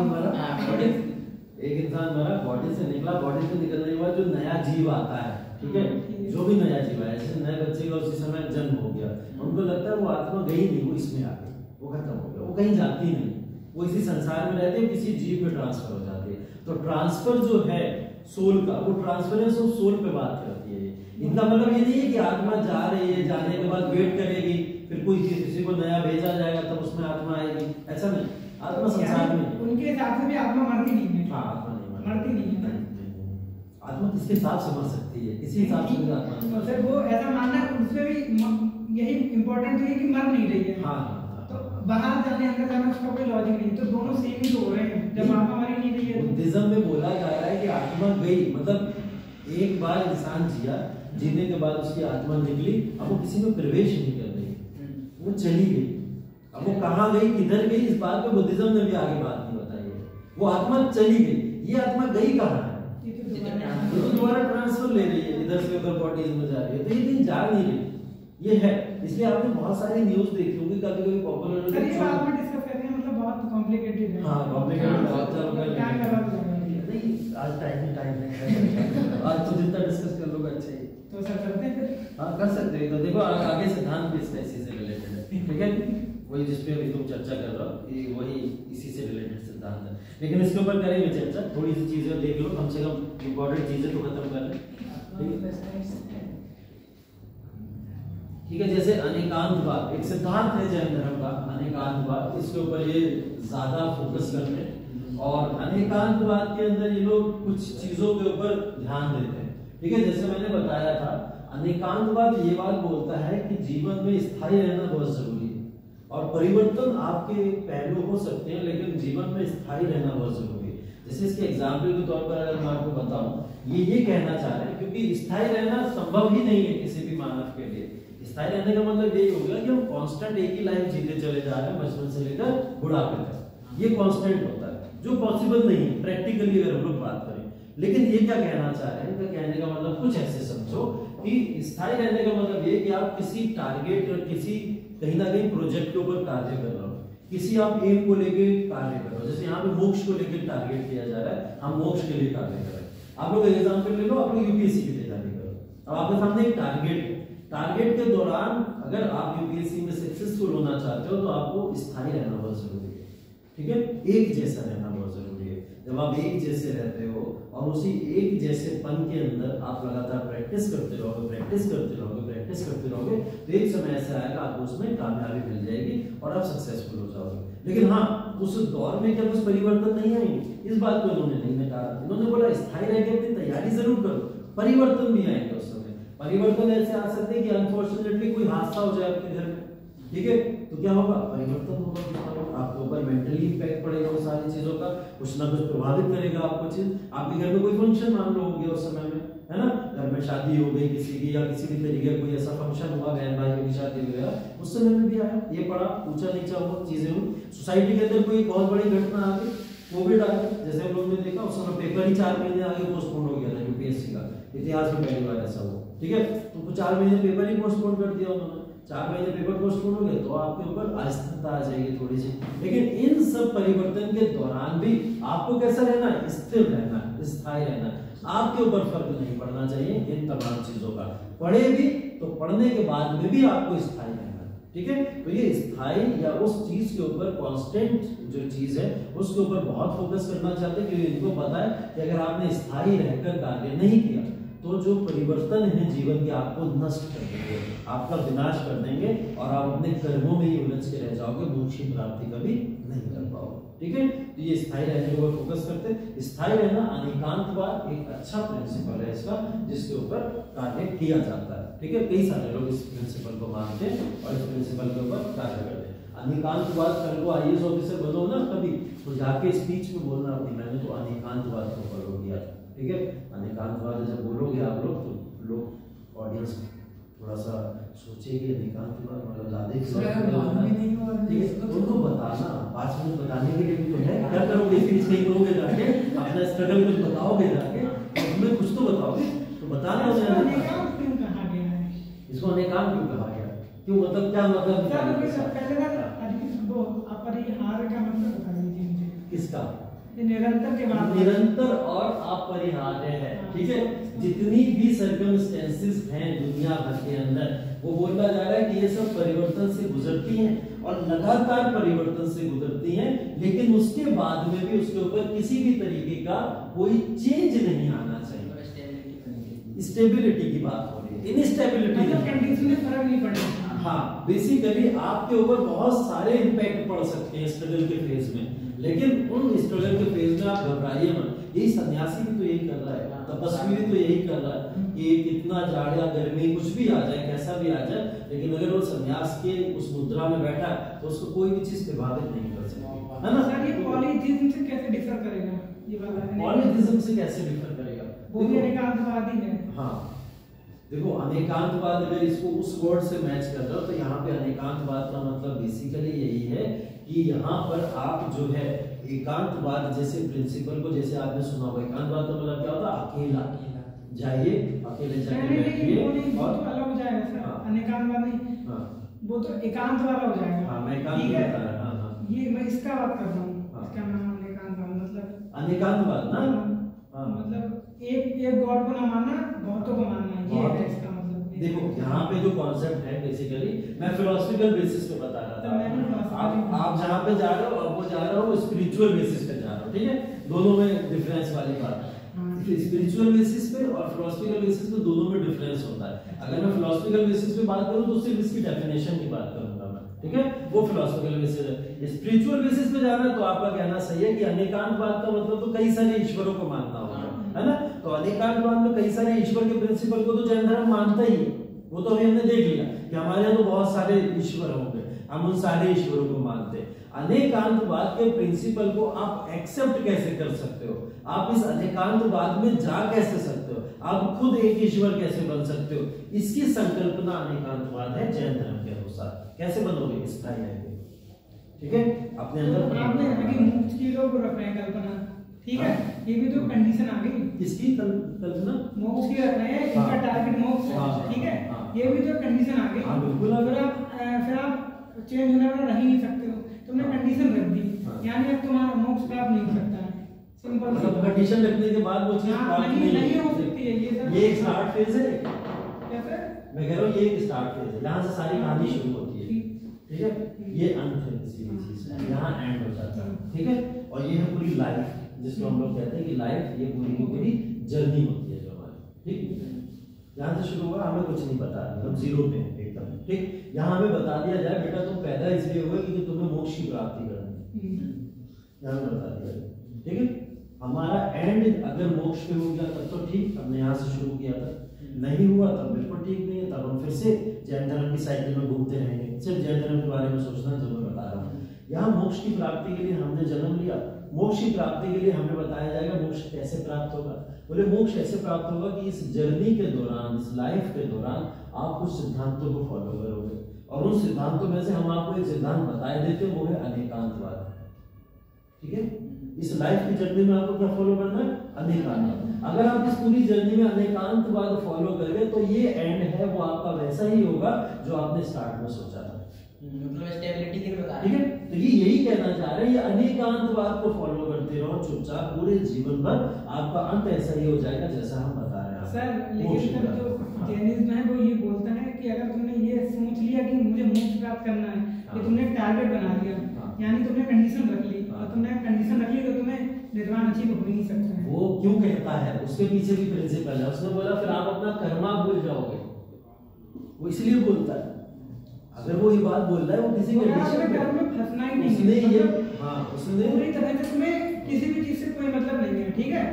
फिर एक ऐसी कंडीशन आई कि तुम्हें निर्वाण अचीव हो जाएगा अपने आप। तुम्हें अगर तुमने अपने मन में ये भी लाया कि मुझे मोक्ष प्राप्त करना, सबसे ऊपर जाना, बेसिकली लालच है ना, मतलब लालच अच्छी भी चीज का, वो लालच नहीं होना चाहिए, ये गलत है जैन धर्म के आधार पर, ठीक है। कुछ भी ना वो ये कह, लेकिन उन्होंने इस बात को इसलिए बोला है कि आप फिर कर्मा फॉलो नहीं कर पाओगे अगर आप इस एकांतवाद वाले प्रिंसिपल पे या एकांतवाद वाले प्रिंसिपल को फॉलो करते रहे। यहाँ से आपने टारगेट शुरू किया और यहाँ पे आपको अंत करना है, और आप इस लाइफ को फॉलो कर रहे हो पूरी तरीके से, ठीक है। तभी तो इन्होंने, मैंने क्या बात बता रहा हूँ कि एक वर्ड ऐड कर दिया कि परिवर्तन आएंगे, और वो परिवर्तन किसके बेसिस पे आएंगे, आपके कर्मा के बेसिस पे आएंगे। आप जो कर्मा यहाँ पे करते चले जा रहे हो, ये कभी अप होगा कभी डाउन, कभी अप होगा कभी परिवर्तन से मतलब यहाँ पे मेटेरियलिस्टिक वर्ड से है ना। हाँ, परिवर्तन का मतलब चेंजेस आएंगे। आप कर्मा करते जा रहे हो, कुछ बदलता जा रहा है, फिर कुछ बदल जा रहा है, फिर कुछ कर्मा कर रहे हो, फिर कुछ बदल जा रहा है, तो ये बदलते जाएंगे। लेकिन इन्होंने इस चीज को मना नहीं किया कि आप मोक्ष ध्यान में ना रखो, इन्हें कर्मा नहीं दिया है मोक्ष प्राप्त करवाना, पूरी तरह से गलत है ये। ये देखो जिसने बताया है कि हमारी सोच हो सकती है। एक गैरेज में चंद्रमोहन जैन, ठीक है, पता हुआ आपको, उनके साथ पूरी तरह से खारिज करती है इस धर्म को ना, बिल्कुल उसी धर्म के हैं वो, कैसे कह रहा है। देखो देखो देखो, मैंने इसीलिए तो बोला, मैंने कहा जैनिज्म हो गया, बुद्धिज्म हो गया, या कोई भी धर्म हो गया, ये लोगों की अपनी अपनी सोच है। उनको आदि शंकराचार्य ने पूरा तरह से खारिज कर दिया कि वो डिग्निटी मानता है, ब्रह्मा विष्णु है, उन्हें पूरा हटा दिया। हाँ, हटा दिया तो उस चीज को, वहीं से तो शुरू हुआ था, जाति व्यवस्था को वहीं से तो शुरू माना जाता है। पूरी तरह से गलत है ये हो सकता है, लेकिन आपको पढ़ना तो भाई गलत हो चाहे सही हो, आप चाहे कुछ भी मानो, सही हो गलत हो, लेकिन यूपीएससी वाले ये कहते हैं कि सच बता rather than money and love। देखो लॉजिक एक वो होती है, एक लाइन है। ये मेरा क्वेश्चन गलत हो जाते हैं सर, मैं सही बता रहा हूँ, उसमें भी है उसमें भी है। Logics and where your minds put, बोला जाता है, ये एक कहावत है। लॉजिक वहां खत्म हो जाता है जहां आप अपना दिमाग लगाना शुरू कर देते हो, ये कहावत होती है। और ये कहावत सही क्यों पता मानी जाती है, अभी आपने लगाया लॉजिक के आधार पर अगर आप इस धर्म को देखोगे तो आपको गलत ही लगेगी। मैंने वही बोला लेकिन उनके कुछ प्रिंसिपल्स हैं, उनके कुछ सिद्धांत है, उन्होंने बोला भाई नॉर्मली सोसाइटी में रखनी, इसलिए उन्होंने ये सब बनाया है। बेसिकली वही बात है। देखो जैन धर्म बौद्ध धर्म को बोले किया जाता है हिंदू धर्म से निकला हुआ एक धर्म है, यही तो बोला जाता है। तो एक अलग भी तो उन्हें देना था कि भाई धर्म के कुछ अलग प्रिंसिपल्स हैं, हमारे अलग सिद्धांत है। अब एक छोटी सी बात मान लो कि हमने एक आईएएस की कोचिंग खोली, ठीक है, खोली एग्जाम्पल के तौर पे आईएएस की कोचिंग के अंदर हमारे यहाँ 100 बच्चे पढ़ने को आ रहा है। दूसरा फिर हमारे बगल में एक आईएएस की कोचिंग खोलेगा, वहां भी 100 बच्चे कैसे जाएंगे? जब वो थोड़ा अलग करेगा ना, कुछ अलग चीजें देगा ना, कुछ अलग स्वाद देगा उनको, तभी तो बच्चे जाएंगे वहां। तो इन्होंने क्या करा, अपने से एकदम हटके कुछ अलग देने की कोशिश करी है, और उस अलग में खुद ही ट्रैप में फंस गए। आप जितना क्रिटिसाइज कर रहे हो उतना क्रिटिसाइज मैं पढ़ के कर चुका हूँ, लेकिन कई सारी बातें बोल नहीं सकता, है ना। तो क्रिटिसिज्म बहुत सारे हैं, आप इसको अगर पढ़ोगे तो बहुत सारे, एक तो ईश्वर सब बन सकते हैं, यही कोई बहुत इलॉजिकल बात है। नहीं सर, ये बिल्कुल लॉजिकल बात है। सारे लोग ईश्वर नहीं बन सकते। ईश्वर क्या नेचुरल पावर सब में कैसे आ जाएंगे ये बताओ। ये बात मतलब नेचुरल पावर नहीं, ये तो क्या मतलब है कॉन्शियसनेस, जिसकी कॉन्शियसनेस जितनी अच्छी होगी उतना ही ऊपर जाएगा। इन्होंने शक्तियों को भी लाया है उसके अंदर, अरे कॉम्प्लिकेट कर रहे हैं, वही मैं कह रहा हूं कि अनंत पावर्स लाई है उसके अंदर, कि मतलब इंसान ही जाके ईश्वर बनता है आगे चल के। मैं इनके हिसाब से तो बता रहा हूं कि इंसान ईश्वर कैसे बन जाएगा। अगर गौतम बुद्ध थे जो ह्यूमन हिस्ट्री में पहले इंसान थे जिन्होंने निर्वाण अचीव करा है, ठीक है, उन्हीं को गॉड माना गया है। कौन मानता है? बुद्धिज्म बात तो सभी मानते हैं। हां, सिर्फ बुद्धिज्म सिर्फ बुद्धिज्म मानता ना, बुद्धिज्म मानते हैं और भी जैन वाले लोग मानते हैं। जैन वाले क्यों मानते मानते हैं? वाले मानते हैं, सुन तो लीजिए सर, और समाज के कोई लोग मानते हैं। कारण भी तो सुनिए, क्यों मानेंगे, क्यों बुद्धिज्म मानेंगे? क्योंकि जब वो अपना धर्म श्रेष्ठ बता रहे हैं। ऑब्वियस सी बात है, मैं वही तो तुम्हें समझाना चाह रहा हूं। लेकिन जैन धर्म वाले भी जैन धर्म को क्यों मान रहे हैं? अपना धर्म श्रेष्ठ बताएंगे। इसमें जरूरी थोड़ी ना कि वो बुद्धिज्म फॉलो करे, जो एथीस्ट है वो मानते हैं। कैसे बोल दिया तुमने? बिल्कुल नहीं मानते। तुम कितने एथिस्ट मान लोगे? क्योंकि दुनिया में कितने एथिस्ट हैं? एथीस्ट क्रिश्चियनिटी में ज्यादा जाते हैं। मैं अगर मान लूं 17% एक रेशियो है पूरी दुनिया के अंदर, 17% के अंदर, इन 17% में से 2% लोग तुम मुझे दिखा दो जो गॉड मानते हो, खत्म होता है। सर मानने का मतलब नहीं, जो ट्रुथ है वो करें, सीधी बात। अब दो लोग मानते हैं, 10 लोग मानते हैं। ये तुम्हारी आइडियोलॉजी है, जो तुम सोच रहे हो तुम्हें लग रहा है वही सत्य है, ऐसा तुम सोच रहे हो, ठीक है। अगर हम लोग आंकड़ों पे भी जाए, मैंने बोला 2% भी दिखा दो जो गौतम बुद्ध को मानते हो। ये तो वो वाली हो गई, वोटिंग वाला सिस्टम हो गया, ज्यादा लोग माने तो सही है, जो कोई बात हुई। तो मतलब कौन से लॉजिक के बेसिस पे मैं मानूं? लॉजिक हुआ जब मैं आपको प्रमाण दे, तुम्हारा मतलब संज्ञा है, तुम्हारे पास में वो ट्रुथ है, मैं आपको प्रूफ दे सकता हूं जो मैं देखो मैं कह रहा हूँ तुम मानते हो गौतम बुद्ध है भगवान, ठीक है, मानते, अच्छी बात है। मैं इसलिए मानता हूं कि उन्होंने एफर्ट करा है, ठीक है, मानते हैं। और सारे लोग महावीर स्वामी ने भी बहुत एफर्ट करे हैं, इसका मतलब ये नहीं है कि महावीर स्वामी को आप गलत है उन्होंने, ये तुम्हें लगता है, मैं वही तो कह रहा हूँ। उन्होंने कहा कि चांद पे गॉड्स रहते हैं, लेकिन चांद पे खोज हुई तो बाद में ऐसा कुछ नहीं लगा, तो उन्होंने इस बात को सर घुमाया, जो जैनिज्म के फॉलोअर्स थे उन्होंने ऐसा बनाया कि वो दिखते नहीं है ऐसा, उन्होंने मतलब ऐसे लॉजिक दिए कि उसको प्रोटेक्ट करा। नहीं, मैं आपकी बात से बिल्कुल सहमत हूं। और वो वाली बात बिल्कुल सही है कि फीमेल्स को नहीं अचीव हो सकता है, तो उसमें फीमेल का सेलिब्रेसी अलग होता है, मेल का अलग होता है, उसका लॉजिक ये था। बिल्कुल, मैं वही कह रहा हूँ, जैन धर्म में कमियां बहुत सारी बिल्कुल है, लेकिन हम इसको ठीक तो नहीं सकते ना, साइड से गलत है हटा के रखो, ऐसा तो नहीं कर सकते ना। ऑब्वियस बात है, जैन धर्म फॉलो करने वाले दुनिया में लोग हैं, हमें तो भैया उसका सम्मान करना पड़ेगा ना, कि आपके धर्म में सबसे पहली चीज आपको बता रहा हूं, आगे नहीं बताने जा रहा मैं भी क्लास में ही बता रहा हूँ, मुझे पता है, मुझे पता है 30-40 लोग होते तो तुम ये बात भी नहीं करते, लेकिन अभी वही 5-6 लोग हैं तो तुम ये बात कर रहे हो इस वजह से। और ये बात तुम्हारी लॉजिकल मैं मान रहा हूँ, तुम्हारे जो तथ्य हैं उन तथ्यों में बहुत दम है, मैं मान रहा हूँ इस बात को, लेकिन मुझे ये बताओ मैं जैन धर्म को कैसे खारिज कर दूं? नहीं कर सकता ना, ये तो पढ़ाना ही है। सब लोगों ने तब भी बताया था कि उनको जैन धर्म और जैन होते उनके सामने बता देते, क्योंकि उनके पितांग ने भी बोला है उनके बारे में क्रिटिसाइज करा, तो बोले कोई दिक्कत नहीं। एक तो लोग तो सब में बोलते हैं, ऐसे इस्लाम धर्म में कई सारे लोग इस्लाम के बारे में गलत बोलते हैं, हिंदू धर्म में हिंदू धर्म के बारे में गलत बोलते हैं, तो हर धर्म में हर धर्म के लोग कुछ ना कुछ निकालने आ ही जाते हैं, तो इसका मतलब ये थोड़ी पूरे धर्म को ही अलग साइड से करते हैं, ऐसा नहीं कर सकते हम। ठीक है, अच्छा, ये लॉजिकल डिबेट कभी कभी अच्छी इसलिए लगती है क्योंकि यहाँ लॉजिक्स लगते हैं, ठीक है, अच्छा है, लेकिन मैं वही समझाना चाह रहा हूँ कि आप आंकड़ों के बेसिस पे भी देखो, अगर किसी भी बेसिस के ऊपर देखो, तो हम इस चीज को दरकिनार नहीं कर सकते, हमें सम्मान करना चाहिए। इसी डेमोक्रेसी चलती है, आंकड़ों को देखो तभी नेता चूती बना लेते सही बात है, नेता तो बना ही रहा, आपको क्या कर सकते हैं, वो वही होता है।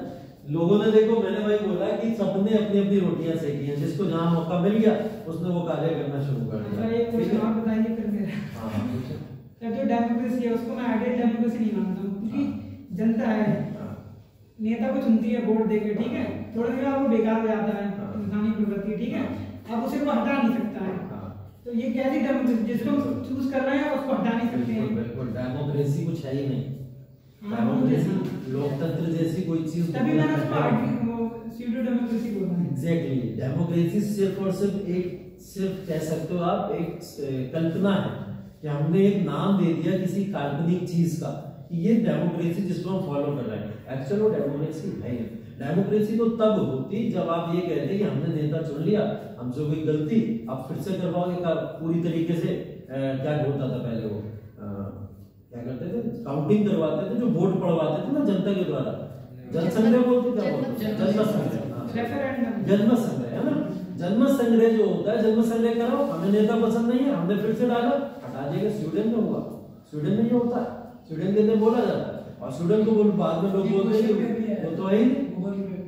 लेकिन सर स्वीडन में जैसे जनसंख्या कम है, तो उस हिसाब से वहाँ पे हो सकता है, एजुकेटेड लोग हैं, लेकिन इंडिया में तो फिर हर दिन लोग बदले जाएंगे। जनसंख्या फिर जहाँ ज्यादा है वहाँ डेमोक्रेसी, जहाँ पे जनसंख्या ज्यादा है वहाँ डेमोक्रेसी होनी नहीं चाहिए उस हिसाब से। तो अगर ऐसी बात है, लिटरेसी रेट जिसका कंट्री का कम होगा उसमें डेमोक्रेसी काम ही नहीं करेगी, वो सिर्फ पढ़े लिखे लोग के लिए है। बिल्कुल बोलते हैं। और हमारे यहाँ देखो, अगर एक आंकड़ा उठाया जाए, डेमोक्रेसी चल किस पे रही है, अनपढ़ लोग चला रहे हैं, पढ़े लिखे नहीं देखते हमारे, अनपढ़ लोग जो डिसीजन ले रहे हैं वही डिसीजन चल रहा है पूरी दुनिया में, उसमें पढ़े लिखे पिस रहे हैं, उनको ही तो नौकरी नहीं मिल रही, अनपढ़ को क्या चाहिए, उसको राशन चाहिए, मिल रहा घर में राशन, क्या चाहिए उसको, मिल रहा, पढ़े लिखे को नौकरी चाहिए, नहीं मिल रही, क्योंकि वो डेमोक्रेसी दे ही नहीं पाएगी नौकरी लोगों को। तो ये प्रॉब्लम होती है। इसलिए डेमोक्रेसी का एक कॉन्सेप्ट जो है, आप एक गवर्नेंस जब पढ़ोगे ना, तो इन्होंने जो वर्ड बोला स्यूडो डेमोक्रेसी, वो वर्ड वहां पे यूज होता है। हाँ एग्जैक्टली है, ये बनाया हुआ वहां पे लिखा जाता है। डेमोक्रेसी का मतलब वहां पर उन्होंने डिफाइन किया कि डेमोक्रेसी एक्चुअल है क्या और काल्पनिक डेमोक्रेसी क्या होती है। तो काल्पनिक डेमोक्रेसी वही डेफिनेशन दी गई है जब अनपढ़ लोग पढ़े लिखों के ऊपर शासन करने लगते हैं, तो वो होती है पॉलिटिशियंस है, आईएएस को पूरी तरीके से लीड करते हैं। जब मन होता है जब मन हो गया उधर ट्रांसफर कर दिया। अभी प्रेजेंट में हमारे यहाँ पे ही हुआ ट्रांसफर, रातों रात देखा नहीं था, रातों रात डीएम साहब आए और रातों रात बदल गए। किसका प्रभाव था? पॉलिटिकल इंस्टीट्यूशंस का था ना, इलेक्शंस करवाने कुछ इस तरीके की संस्थाएं चली, तो कौन कहता है कि आपने सेपरेट कर दिया?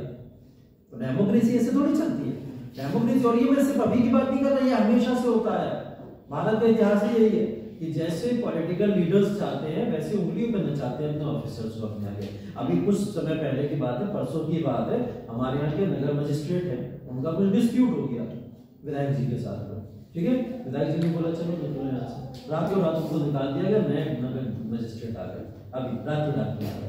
और ये पीलीभीत का एग्जाम्पल नहीं बता रहा हूँ मैं, ये एग्जाम्पल्स हर जगह है जहाँ डिस्प्यूट्स हो गए, पॉलिटिकल डिस्प्यूट्स किसके साथ में, आपके एग्जीक्यूटिव के साथ में या फिर इन लोगों के साथ में हो जाते हैं, वहां पे हमेशा विजय किसकी होती है? पॉलिटिशियंस की होती है, क्योंकि वो बोला जाता है भाई ये तो जनता के द्वारा चुने गए और जनता सर्वोपरि है डेमोक्रेसी में। लेकिन किसी जनता के द्वारा चुने गए वो भी तो देख लो, उसके ऊपर कभी बात नहीं होती है।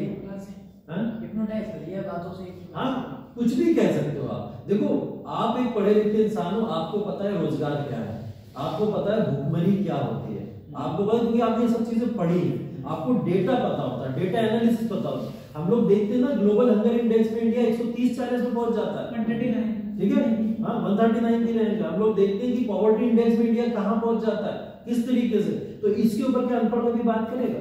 इसके ऊपर तो पढ़ा लिखा व्यक्ति बात करेगा ना, इसके ऊपर तो इतिहासकार बात करेगा ना, जिसने इतिहास पढ़ा होगा या पॉलिटी पढ़ी होगी, इकोनॉमी पढ़ी होगी, वो बात करेगा। तो वो हम लोग पढ़ते हैं, इसीलिए तो यूपीएससी वाले इंसानों को बागी बोला जाता है, ये लोग जो पढ़ के आ जाते हैं ना उसके चक्कर में फिर करते हैं खुराफाते, है ना। और वो खुराफातों की वजह से क्या होता है, सरकार होती है परेशान, क्योंकि सरकार का मोटिव, किसी भी सरकार की बात नहीं कर रहा, पर्टिकुलर हर सरकार की बात कर रहा हूँ, सरकार का मोटिव होता है लोगों को बेवकूफ बनाओ और अपना शासन चलाते रहो। शाम में सब 7 मिनट के खाना खाते हैं, पब्लिक को बेवकूफ बना के। आज के समय में कहीं जो डिस्प्यूट्स देख लो, ये जो हो रहा है ड्रग्स के नाम पे कहीं ना कहीं दंगे वंगे देखने को जो मिल रहे हैं, ये वो लीडर्स हैं जो लोगों को भड़का दे रहे हैं, और लोगों को भड़काने के बाद में लोग आपस में मरे जा रहे हैं और वो अपना आराम से सेलिब्रेट कर रहे होते हैं बैठ के। और ये 3 महीने ये होने वाला है इलेक्शन है, इस वजह से चाहे अपोजिशन कराए चाहे पॉलिटिकल पार्टी कराए जो पावर में, लेकिन कराएंगे जरूर, क्योंकि इससे क्या होता है उनके पर्सनल बेनिफिट्स होते हैं। सबसे बड़ा पॉइंट सर यही है उनका, और ये बात हमें पता है, हम सब समझते हैं, सारी बातें समझते हैं, लेकिन उसके बाद में भी फिर कूद जाते हैं जाके। हम ये सब चीजें देखते हैं, हमें पता है। अब कल वाला जो भाषण होगा दे सकते हैं इंटरव्यू में, कौन सा ये आईएएस बनना है, किस लिए किस लिए बनना किस लिए, उसको उसके सॉल्यूशन के लिए वो आपसे कहेगा कि ये सब चीजें बाद में फिर देखिए ना। वो ये भी चाहते हैं सर भी बोले, ये भी चाहते हैं सरकार के खिलाफ ना बोले, हाँ उनमें खुद हाइपोक्रेसी है। वो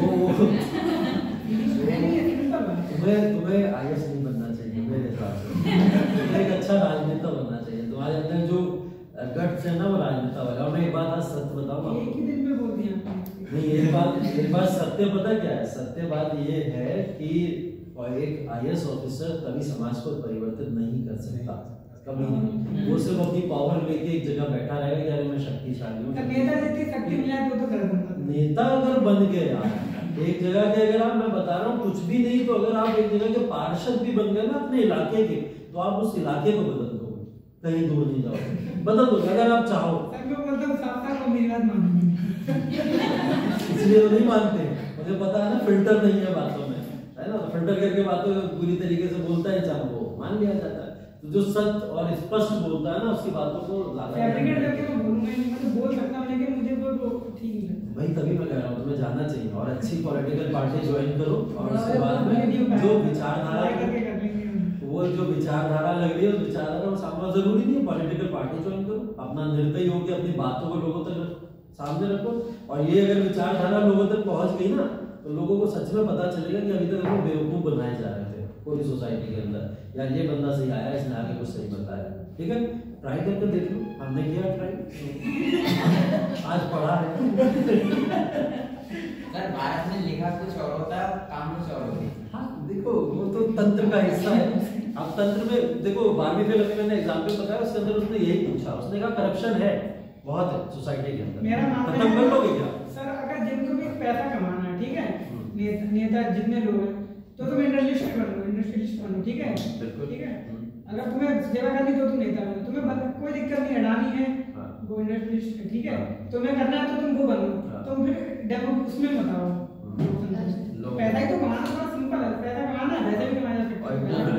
अगर इंटरफेरेंस राजतंत्र में नहीं करेंगे तो फिर एक अच्छा आप कैपिटलिस्ट बन भी तो नहीं सकते। क्यों नहीं बन सकते हैं?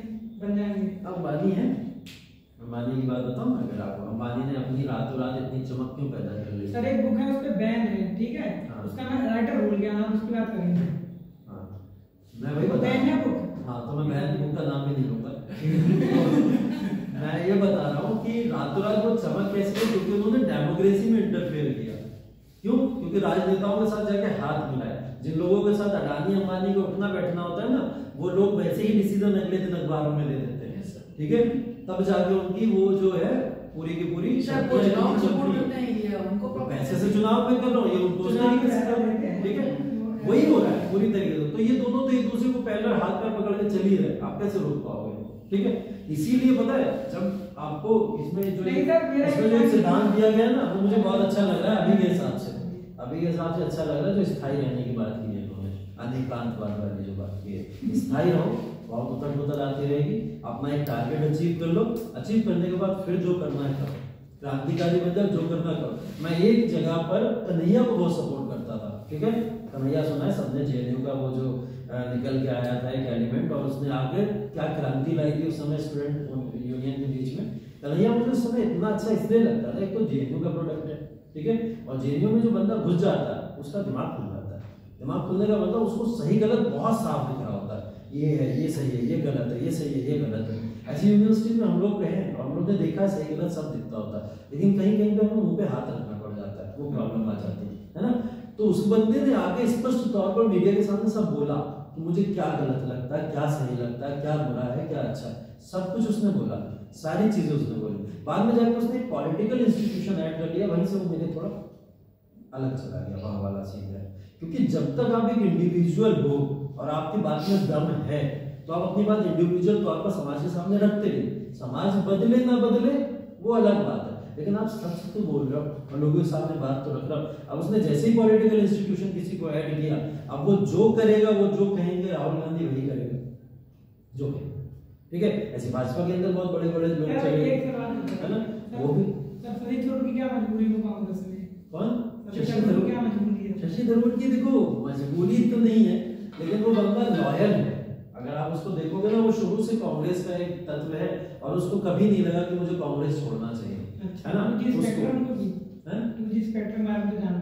हाँ बिल्कुल। देखो उसने साफ साफ बहुत घोटाले कांग्रेस ने भी किए, बहुत घोटाले भाजपा ने भी किए, उसको ये भी पता है, ठीक है। अगर वो किसी एक पॉलिटिकल पार्टी में जाना ही चाहेगा तो कहेगा क्यों ना मैं स्थिर रहूं, जिसमें हूं उसमें ही रहूं। घोटाले तो सभी कर रहे हैं, सारी पॉलिटिकल पार्टीज कर रहे हैं, तो उसने स्थिरता। तो कौन क्या कर रहा है, क्या नहीं कर रहा है, नहीं पॉलिटिकल पार्टी तो बना सकते हैं जितने मतलब विद्वान हैं। कौन है विद्वान भारत में?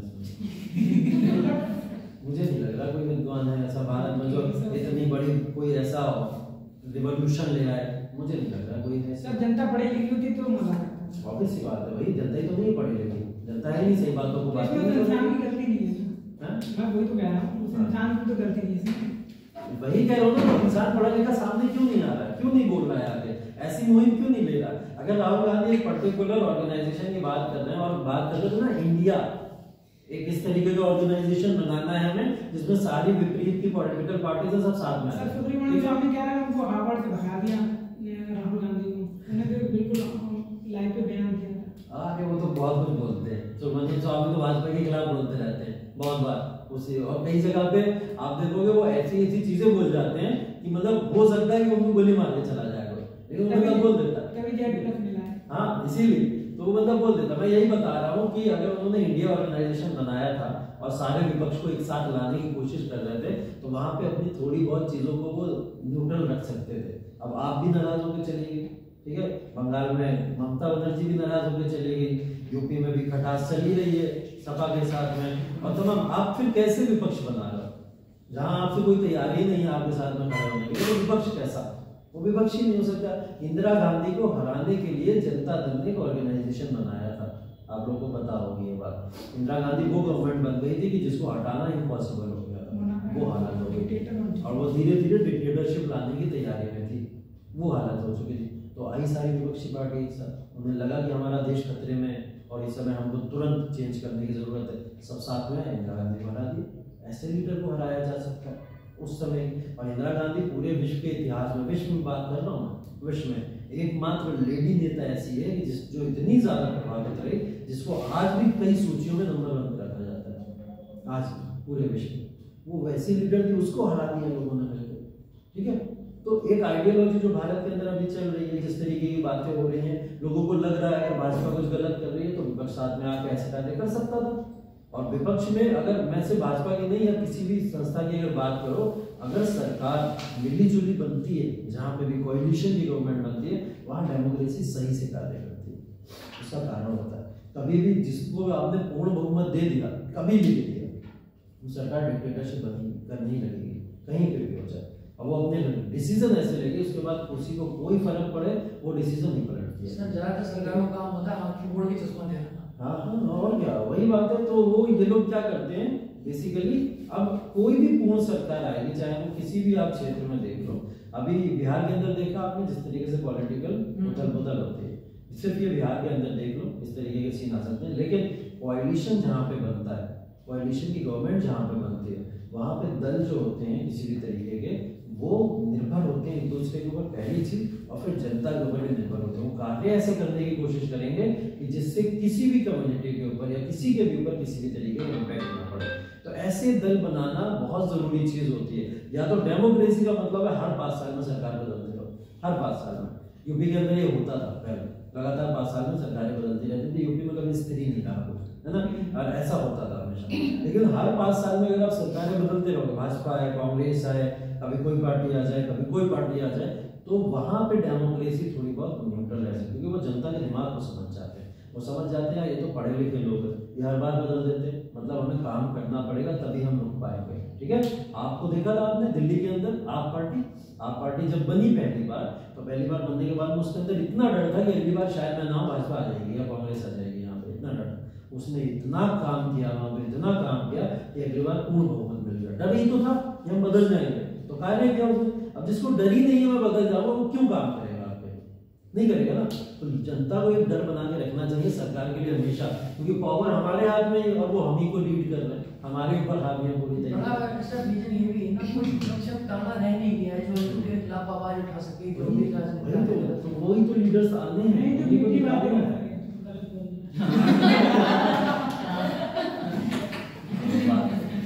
ऐसी कोई चीजें नहीं है अभी इस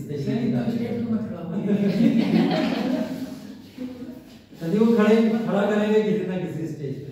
पीलीभीत में कोई बड़ा कार्यक्रम होगा किसी पॉलिटिकल इंस्टीट्यूशन का, तो सदी को खड़ा और आप बोलेंगे सदी आया है कांग्रेस की तरफ से, और सदी कांग्रेस की धज्जियां उड़ा नहीं। अच्छा होना चाहिए, देखो रिवॉल्यूशनरी सोच होना बहुत जरूरी है। अगर रिवॉल्यूशनरी सोच है तो आप फिर एक अलग तरीके के इंसान बन सकते हो, वरना अपने आप से ही दुखी रहोगे, लगेगा यार जो सब कह रहे हैं वही फॉलो कर रहे हैं, गुलामी में जिंदगी है ना, वो अजीब लगता है, बहुत अजीब लगता है। इसलिए क्रांतिकारी सोच होनी ही चाहिए। सब कोलिएशन में भी तो खतरा है, टू थर्ड नंबर खरीद लिए तो पूरी तरह से गिर जाएगा। उसमें ना खतरा है वहां पे, लेकिन ये खतरा तो नहीं है कि कम से कम जनता के साथ गलत हो रहा है, तुम लोग के साथ गलत हो रहा है, हमें चलेगा।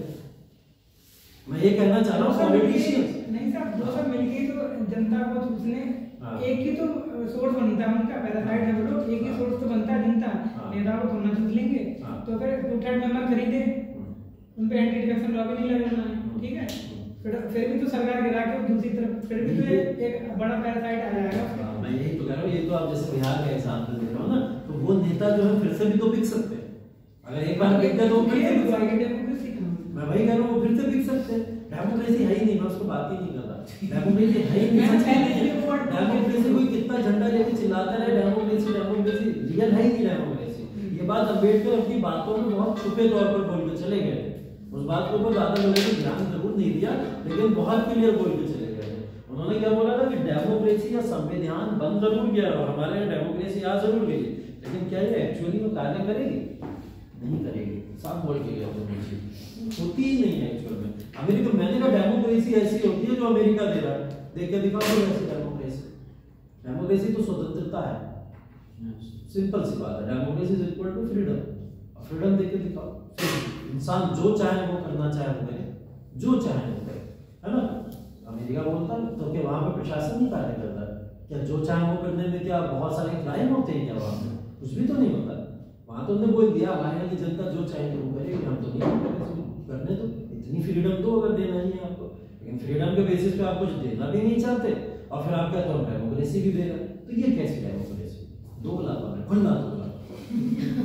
सभी आगे को पढ़ लो क्या, सभी आगे जितने हैं सेक्रेटरी रैंक के जितने भी हैं, मतलब सिविल सर्विसेज वाले, सबको वो कर देना चाहिए। उनका खुद यूज हो रहा है विकट करे तो वो खुद पैसे बन जाते हैं ना, वो खुद ही पैसे बन जाते हैं, उतना ही पैसा मिलेगा।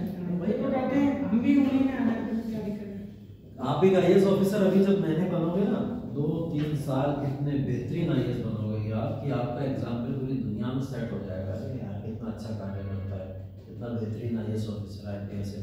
सिस्टम आपको अपनी तरह बना ही देगा 2 साल में, वो सिर्फ 2 साल। नया बोलना को कहेंगे थोड़ा इन्वर्ट हो वो यही बोलते हैं, यही बोलते हैं, यही डायलॉग बोलते हैं, कहते हैं नया खून है ना, चलो उछल बोले धीरे धीरे करके हमारी तरह हो जाएगा। वो सिस्टम अपनी तरह ही बना लेगा आपको, आप बहुत ही अच्छे से जाओगे, आईएएस आईपीएस बनोगे जाके। और ये मैं 100% केस की बात नहीं कर रहा, 1% ऐसे ईमानदार ऑफिसर हैं अभी भी कि जो ईमानदारी से कार्य करते हैं और करते करते वो शहीद भी हुए। ऐसे बहुत सारे आईएएस आईपीएस देखो गोली मार दी गई थी सीधा सीधा तौर पर, ठीक है, तो वो आईएएस आईपीएस ऑफिसर देखने को मिलते हैं बहुत सारे।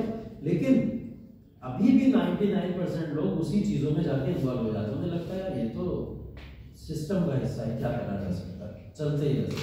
बोले 2000 रुपये पर लेक्चर नहीं मिलते हैं, हिस्सा है, चलो हमारे जैसे क्रांतिकारी नहीं खड़े हो पाते ना फिर वहाँ पे समस्या होती, तो जहाँ खड़े हो जाते हैं वहाँ पे फिर सिस्टम में कोई भी सामने हो कटे जाते हैं, ऐसी तैसी चल रहा है तो चल रहा है ना। तो वो वाली सिस्टम वाली जो प्रॉब्लम है वो सॉल्व नहीं हो सकती जब तक 1% से ज्यादा लोग उसके पार्ट ना बन जाए। 1% से ज्यादा का मतलब ये, अगर 2% भी सिस्टम के अंदर लोग सही हो गए तो यकीन मानिए सच्चाई में इतनी ताकत होती है कि आप डीएम को भी जाके झापड़ मार दो। सर ये तो नेचर का लॉ है, इंटेलेक्ट की संख्या हमेशा कम रहेगी, तो कोई नहीं पाएगा डेमोक्रेसी। हां वही बात है, वो तो हमेशा कम रहेगी। मैं वही कह रहा हूँ, सत्य के साथ खड़े रहो हमेशा, और आप जब रात में सो तो आपको ये सुकून से नींद आ सके कि मैंने आज कोई गलत कार्य नहीं किया। सबसे बड़ा रीजन बोलने का मीडिया बहुत बड़ी, क्योंकि अभी जो एक छोटा सा काम होता है उसे दिखाती है बड़ा रूप में। झूठ बोलने का कारण नहीं, मीडिया ही झूठ है, ये इक्वल टू ठीक है, मीडिया ही झूठ है। वो आप तक जो भी पहुंचा रही है सब झूठ है, सब झूठ है। वो बातों को इतने स्पष्ट तौर पे आपके सामने बोलते हैं क्योंकि वो एक एजेंडा बना देते हैं और वो एजेंडा को बेच रहे हैं। जैसे सीरियल आते थे पहले, सीरियल में वो चलता था, उन्होंने सीरियल बना दिया है न्यूज को। अब न्यूज को सीरियल में मसाले नहीं होंगे जब तक कैसे न्यूज चलेगी, वो मसाले में बेच रहे हैं न्यूज को, ठीक है। ऐसे इंडिपेंडेंट न्यूज चैनल मुझे कोई नहीं देखता। मैं आपको रवीश कुमार की भी बात कर रहा हूँ इधर, और उधर मैं आपको और भी न्यूज चैनल जो हैं उनकी भी बात कर रहा हूँ। न्यूज चैनल देखने की जरूरत है, न्यूज पढ़ो, मतलब जो ऑथेंटिक वाली अपने आप से एनालिसिस करो, उनकी सुन क्यों रहे। बिल्कुल, देखो जो एक पर्टिकुलर तबका है, जैसे जी न्यूज हो गया, आज तक हो गया, या ऐसे जितने भी बड़े बड़े मीडिया के चैनल हैं, ये टोटली एक तरफ बाइस दिखते हैं हम लोग। टोटली अगर मोदी जी की बात आ गई तो मोदी जी कुछ गलत कर ही नहीं सकते, वो तो भगवान, ठीक है। होता है सर? नहीं होता, बिल्कुल होता है। कोई एक इंसान गलतियां क्यों नहीं कर सकता? बिल्कुल कर सकता है। ये बात तो सिर्फ हम भी करते, कोई भी करना चाहिए, किसी को भी करना चाहिए। और आप एक विश्व के इतने बड़े प्लेटफॉर्म के ऊपर बैठे हुए हो, जो इंडिया एक लीडिंग कंट्री है, वहां को सब एक्सेप्ट करके चलना पड़ेगा, ठीक है। एक तो ये पहलू हो गया, तो वो सब कहते हैं सब सही बोल रहे हैं, सब सही बोल रहे हैं, सब सही कर रहे हैं। एक तो ये गलत चीज होगी, एक्सट्रीमिज्म बैड, बहुत बैड होता है। दूसरी तरफ दूसरा तबका अगर मैं उठा लूं आपको, एक तरफ रवीश कुमार वाला तबका चलता है, वो कौन से? मोदी जी जो कर रहे हैं वो सब गलत ही कर रहे हैं, है ना। मैं बता रहा हूँ, देखो रवीश कुमार हो गए, चाहे और भी एग्जाम्पल, जैसे एक भक्त बदल जी का चैनल आता है, वो है ध्रुव राठी हो गए, ये सब वो लोग हैं जो लोग कहते हैं कि मोदी जी के द्वारा किए गए कार्य वो गलत है या फिर भाजपा के अगेंस्ट में रहते हैं। तो एक व्यक्ति क्या सब गलत करता है? सब गलत कर सकता है, कुछ तो अच्छा कर ही रहा होगा। सही और गलत का रेशियो होता है, वही बात है, कुछ तो सही कर रहा होगा ना। अगर मोदी जी 10 साल से प्रधानमंत्री है तो कुछ तो सही कर रहे हैं, तभी तो प्रधानमंत्री है। लेकिन उन्होंने एक्सट्रीमिज्म में इतना बोल दिया कि नहीं गलत गलत गलत गलत, तो मैं कहने का मतलब मेरा ये है, ये भी गलत है, ये भी गलत है, क्योंकि बीच वाला कोई है ही नहीं इस समय कि जो दोनों तरफ से बैलेंस है। जैसे सर चीन का वो मसला दिखाया गया था, उसमें जो चीन अंदर घुस आया था तो भारत से मात्र 1 किलोमीटर पीछे हटाया था चीनी सेना को, मगर रियलिटी में चीनी सेना 19 किलोमीटर अंदर आ गई थी, वो दिखाया नहीं मीडिया ने कभी। हाँ होता है सर। और देखो जवाहरलाल नेहरू के ऊपर बहुत सारे क्वेश्चन पता क्यों उठते हैं, इन्होंने एक मुद्दा उठाया तो मैं बता दे रहा हूं आपको। जवाहरलाल नेहरू को आज के समय तक उनके ऊपर बहुत सारे क्वेश्चन क्यों उठते हैं, किसी को मेन कारण पता है? नेहरू को बुरा क्यों कहते हैं लोग? ईवन के कारण पीओके वाला केस था, वो यूएन में लेके चले गए। हां ठीक है, एक तो यूएन और यूएन वाला, दूसरा और एक वो वाला था, आई थिंक 370 वाला। 370 कश्मीर इतना बड़ा मुद्दा था नहीं, तब वो तो बाद में बना दिया। एक तो उनकी जिद्दी के मतलब यूएन का वो बनना है उनको। हां यूएन वाला चलो ठीक है, और उन्हें वीटो ही लिए, मुझे उस बात पे गुस्सा आता है। वीटो को वीटो यूएन पार्टी नहीं था, इन बात मिल सकती थी उस समय, लेकिन नहीं ली। हां ठीक है। हां कारण क्या था ना लेने का? कारण क्या था ना लेने का? कारण सब बहुत पहले आता है, सब तो नहीं गुस्सा आ रहा है ना, अभी सोच के आ रहा होगा ना किसी बात में कि अगर उन्होंने वीटो नहीं लिया तो इस बात पे मुझे बहुत गुस्सा है ऐसे, लेकिन वो क्यों नहीं लिया? उसका ये सशक्त नहीं थे, हां सशक्त नहीं थी उतने। भारत उतना सशक्त नहीं क्या था, चीन को ट्रांसफर करती थी कि तुम ले लो, और उसमें कोई उसका तो बहुत एग्जैक्ट रीजन था। मैं कह रहा हूं मुझे मैं यही बताना चाह रहा हूँ, एक नेहरू को बुरा कहने का कारण है चाइना के उनके जो जिस तरीके के रवैया था, सॉफ्ट कॉर्नर कह सकते हो चाइना को लेके, कि वो दिखाना चाहते थे कि चाइना को लेकर हम ज्यादा स्ट्रिक्टनेस नहीं दिखा सकते। वो एक मेन कारण था जिसकी वजह से इनके सारे डिसीजन हुए, चाहे यूएन की वीटो पावर हो जाए, चाहे और कोई भी चीज हो जाए। नेहरू अपने सारे डिसीजन कहीं ना कहीं गलत अगर माना जाता है तो चाइना की वजह से माना जाता है, ठीक है। और उधर चाइना क्या कर रहा था, चाइना भारत में घुस रहा था धीरे धीरे, उसके बाद भी नेहरू कह रहे चलो ठीक है। नेहरू वो व्यक्ति है जो विश्व इतिहास को पढ़ा हुआ है और उसने विश्व इतिहास लिखा हुआ है, लिखा हुआ अगर हम बात कर रहे हो, ठीक है। चाहे डिस्कवरी ऑफ इंडिया की बात करो, उससे पहले एक किताब और है उन्होंने जिसमें उन्होंने वर्ल्ड हाइपोथेसिस के बारे में लिखा और उसके अंदर विश्व इतिहास को लिखा। ये वो व्यक्ति है जिसको पता है कि एक समय है जिस समय में हिटलर इन्वेड कर रहा है और कोई बड़ी पावर जो उस समय सभ्य पावर होती थी उसको रोकने की कोशिश नहीं करती थी।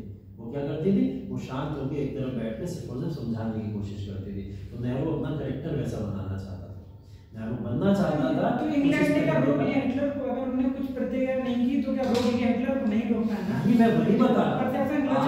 आगे चल के नेहरू का जो कॉन्सेप्ट था वो यही था कि चाइना के अंदर मुझे कोई तानाशाह नहीं दिख रहा।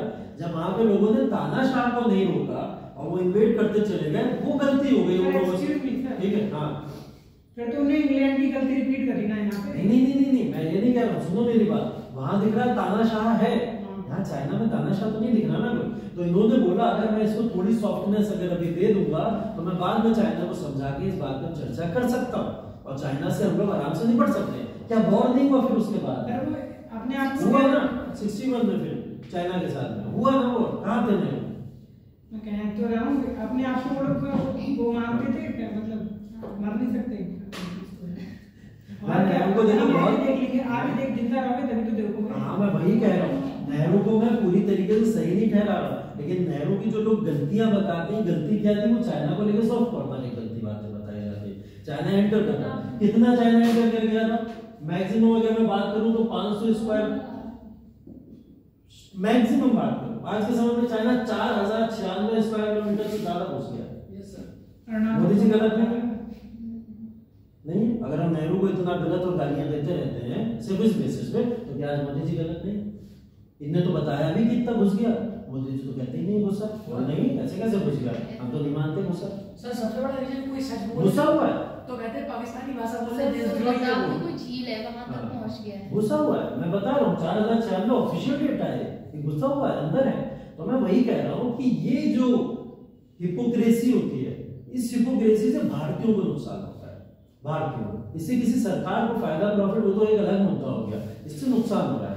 यार नेहरू ने इतनी गलतियां कर दी जिन गलतियों की वजह से नेहरू को लगातार बुरा बोला जा रहा है। मैं बार बार एक बात कहता हूँ, नेहरू ने 100 गलतियां करी, मैं मानता हूँ 100 गलतियां करी होंगी, लेकिन उन 100 गलतियों में कुछ तो सही भी किया होगा।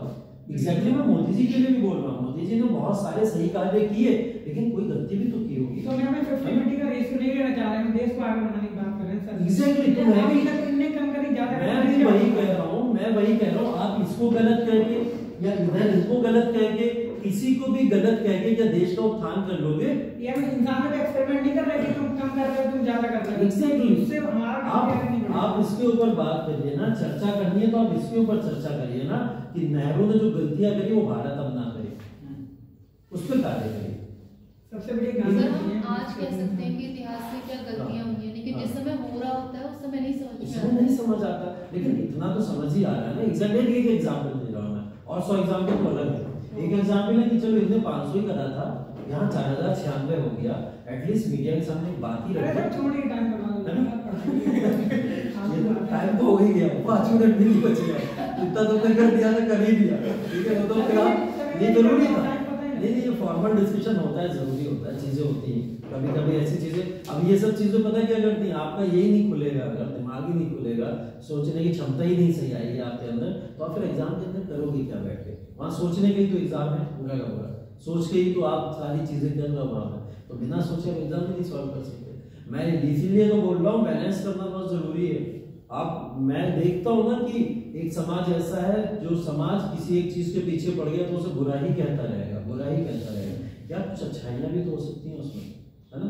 तो वो अच्छाइयाँ ढूंढ लो। गांधी जी जैसे उन्होंने बोला मुझे इसलिए सही लगते, मैं भी वही बात बोल रहा हूँ कि गांधी जी का वही मतलब था कि बैलेंस स्थापित करना सीख लो थोड़ा सा। हर जगह में कुछ ना कुछ तो गलतियां भी होती हैं, कुछ ना कुछ सही चीजें भी होती हैं। सही चीजों को क्यों नहीं अपना लेते हो? वहां से उठा के सही चीजों को पकड़ो, सही चीजों को अपनाओ, और यही हम सबको करना भी चाहिए। हम लोग इतना ज्यादा इन्फ्लुएंस किसी चीज से ना हो जाए कि उससे हमें चीजें गलत दिखने लगे। कोई एक राजनेता क्या कह रहा है और एक धर्म क्या कह रहा है, उन दोनों में बहुत डिफरेंस है, बहुत डिफरेंस है।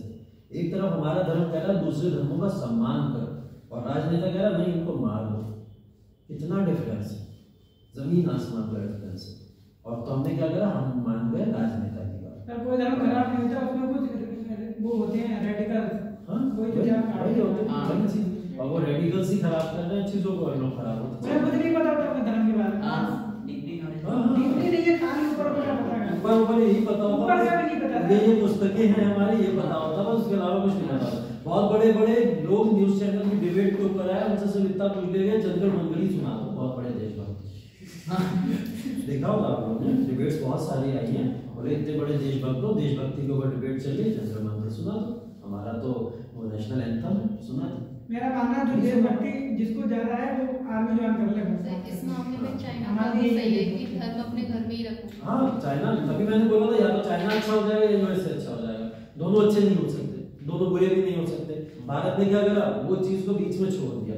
देखो पेरेंट्स दो तरीके के होते हैं ना, अब एक एग्जांपल ले लो, घर में माता पिता जो होते हैं दो तरीके के होते हैं। एक माता पिता वैसे होते हैं जो बच्चे को शुरू से स्ट्रिक्टली पालते हैं, स्ट्रिक्टनेस में, बच्चा बिगड़ेगा नहीं, स्ट्रिक्ट रहेंगे, उसके साथ में कहीं बाहर नहीं जाने देंगे, इधर उधर नहीं जाने, ऐसे स्ट्रिक्टनेस में पालते हैं, ठीक है। एक ये, या तो ये बच्चा कामयाब होगा, या वो बच्चा कामयाब होगा जिसको फादर ने या मदर ने एकदम फ्री छोड़ दिया, एकदम फ्री, बचपन से इतनी आजादी दी है उसको कि बेटा जो करना करो, तुम खुद समझदार हो, तुम्हें सही गलत का डिसीजन पता है, कैसे करना क्या करना है, वो बच्चा कामयाब हो जाएगा। ये दो हो जाएंगे। एक होते हैं बीच वाले पेरेंट्स, और ऐसे ज्यादा होते हैं, वो लोग क्या करते हैं अपने पेरेंट्स को, बच्चों के साथ में जब लगा मान लिया, जब लगा प्यार कर लिया, ठीक है, ऐसा होता है ना, अपने मूड के हिसाब से, ठीक है, फ्लैट बना दिया उसको। हाँ, तो वो अपने मूड के हिसाब से उसके साथ में डिसीजन लेते हैं। ऐसा बच्चा जो होता है वो बच्चा भी फिर वैसे ही होता है ना, वो भी ना इधर हो गया ना इधर रह पाया, वो सक्सेस नहीं हो पाता है बच्चा, वो अपने पेरेंट्स से काफी बातें कहते वो डरेगा, ठीक है, और कई बातें नहीं कहनी चाहिए वो कह भी देगा, फिर घूम जाएगा, पिट जाएगा। ऐसी हरकतें होती हैं कहीं ना कहीं, किसकी वजह से, पेरेंट्स की वजह से। तो पेरेंट्स को अपने बच्चे को कैसे पालना चाहिए, तो बहुत ही न्यूट्रल रहो, नॉर्मल बिल्कुल एकदम छोड़ दो, ये बच्चा जो करेगा अपने हिसाब से सही करेगा, और उसको समझाते रहो बेटा तुम जो कर रहे हो सही कर रहे हो, या तो इतने स्ट्रिक्ट हो जाओ उसके साथ में कि वो गलत डिसीजन ही ना ले पाए। यही दो तरीके चाइना ने अपनाए और यूएसए ने अपनाए, वो अपने देश को ऐसे ही पाला। सर तो वीटो पावर बने भी तो बैठे होंगे सबसे ज्यादा। मैं वही कह रहा हूँ, ऐसे लोग प्रॉपर है खलील जिब्रान, उन्होंने कहा कि अपने बच्चों को आजादी दो, प्रेम दो, ये अपना ज्ञान मत दो। सही बात है, एकदम सही बात है, ज्यादा ज्ञान दोगे क्योंकि वो जनरेशनल गैप है, वो कहेगा कि वो सर जिस समय में वो जी रहे हैं 50 साल का साइकोलॉजी चेंज हो जाती है, तो तुम्हारा ज्ञान है वो आउटडेटेड ज्ञान है, ठीक है, वो आगे काम नहीं करेगा। एकदम एकदम सही बात है, और ये चीजें होती हैं इंसान इसलिए मैं लॉजिक के साथ बताता हूं, मुझे नहीं पता। हां नहीं अच्छी बात है, दिक्कत ना हो, पढ़ लीजिए चीजें पढ़ लीजिए। लेकिन सभी, मैं तो ये कह रहा हूँ सभी लोग लॉजिक्स पे सोचा करो, जितने भी लोग अपनी पढ़ाई जो भी करना है आप लोग लॉजिक्स के आधार पर ही सोचा करो, क्योंकि लॉजिक्स के बिना लाइफ बिल्कुल एकदम जानवर जैसी है ना, जानवर जी रहा है ना विदाउट लॉजिक, डंडे को पकड़े लिया जा रहा है, कोई आगे आगे पीछे चला जा रहा है, वही तो है ना। तो हम क्यों ऐसा करें कि कोई पकड़े में लिया जा रहा है उसके पीछे पीछे चले जा रहे हैं, तो फिर लॉजिक्स हमारे कहाँ है, हम लॉजिक्स पे बात ही नहीं कर रहे, लॉजिक्स पे कार्य ही नहीं कर रहे, और जब तक लॉजिक्स पे कार्य नहीं किए जाएंगे तब तक ये देश आगे नहीं बढ़ सकता। इसलिए लॉजिकल चीजों पर बात करनी जरूरी, और मैं तो कह रहा हूँ तुम जैसे सभी लोग बन जाए, सारे क्रांतिकारी बन जाए।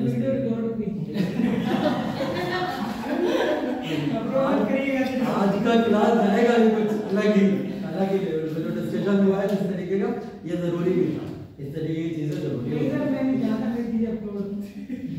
तुम सामने आके थोड़ी बोल रहे हो ना, दिख रहा है कोई सही नहीं है और यार कोई सही नहीं है जिसने ऐसी कोई बातें करी, तो आप लोग दिल पे बिल्कुल मिला मत घबराओ, कुछ नहीं होगा, ये सारी की सारी बातें जो है संस्था के अगर बाहर गई तो अच्छे वे में जाती है, लोग इसको देखते हैं कि लॉजिकल डिबेट होते हैं, लॉजिकल डिबेट पर लॉजिकल लोग ही करेंगे, कोई अनपढ़ बैठ के यहाँ पे ऐसी बातें तो नहीं करेंगे। मेरा रशिया में भी नहीं हुआ है। अब तुम और बोल दो, जो बच्चे बच्चे जो नहीं है वो भी सब तुम बोल ही दो। तो तुम लोग का तो कल पेपर नहीं है किसी का ना, किसी का नहीं, ठीक है चलो, तो तुम लोग अब कल ये करना कि बुद्धिज्म जैनिज्म जो भी पढ़ा दिया, अभी बुद्धिज्म जैनिज्म में कुछ कॉन्सेप्ट बचे हुए हैं, करेंगे मंडे को बात करेंगे इसकी। फिलहाल रिलीजन से रिलेटेड जो चीजें हैं वो एक बार पढ़ लेना अच्छे से, कायदे से, दोनों में डिफरेंस देख लेना, और एक काम जरूर कर लेना, वो काम ये है कि प्रीवियस ईयर क्वेश्चन जरूर लगा लेना, ठीक है, बुद्धिज्म और जैनिज्म में खास करके। और हमने एक वैदिक समाज पढ़ा दिया, सिंधु घाटी सभ्यता भी पढ़ लिया आपने, तो सिंधु घाटी सभ्यता, वैदिक समाज, बुद्धिज्म और जैनिज्म, इन सबसे रिलेटेड आप लोग प्रीवियस से क्वेश्चन लगा लीजिएगा और प्रीवियस से उस हिसाब से लगाइएगा। जिसको आईएएस देना वो आईएएस का लगा ले, जिसको पीसीएस देना वो पीसीएस के लगा ले। उस बेसिस पे अगर आप लगा लोगे तो फिर आप लोग का कल्याण हो जाएगा इस टॉपिक में, ठीक है। बाकी आगे चर्चा फिर हम लोग महाजनतक की तरफ चलेंगे धीरे धीरे, उसके ऊपर करेंगे, ठीक है। अच्छा क्लास था, ऐसे क्लास बहुत कम होते हैं, है ना, दिमाग खुलता है। जो सही बोल रहा है वो सबसे पहले कहते हैं वो देशद्रोही पाकिस्तानी भाषा बोल रहा है, मीडिया की बहुत बड़ी बात है, इससे बहुत गुस्सा लगती है इस बात से। होता है नहीं वो बता पूरा पाकिस्तानी भाषा बोलता है, रहते नहीं बाहर रहते बोली बोल। अच्छा न्यूज़ चैनल देखना ही चाहिए, देखता ही नहीं, फालतू टाइम देखना भी नहीं चाहिए। अरे पापा जी देखते हैं सब गलती करेगा मैं कभी तेरी इतनी डांट रही तभी तेरे पापा इतना डांट रहे कभी पापा हमने बता तो क्वेश्चन जमा करता रहता है, मतलब बात अभी पर्टिकुलर बैठ के ऐसे डिबेट करी जाएगी तो इस पर चर्चा करेंगे। ये वही तो सारी पता नहीं कौन से जमाने वाली, इसके अंदर पता है सब कुछ है।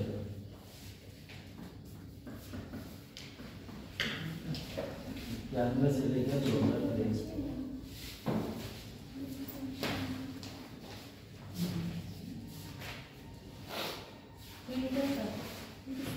किताब सुनिए, किताब बढ़िया है, किताब में कोई दिक्कत नहीं, लेकिन बहुत हैवी और बल्कि किताब है। इसलिए इतनी हैवी और बल्कि किताब को पढ़ने का मतलब समझ लो।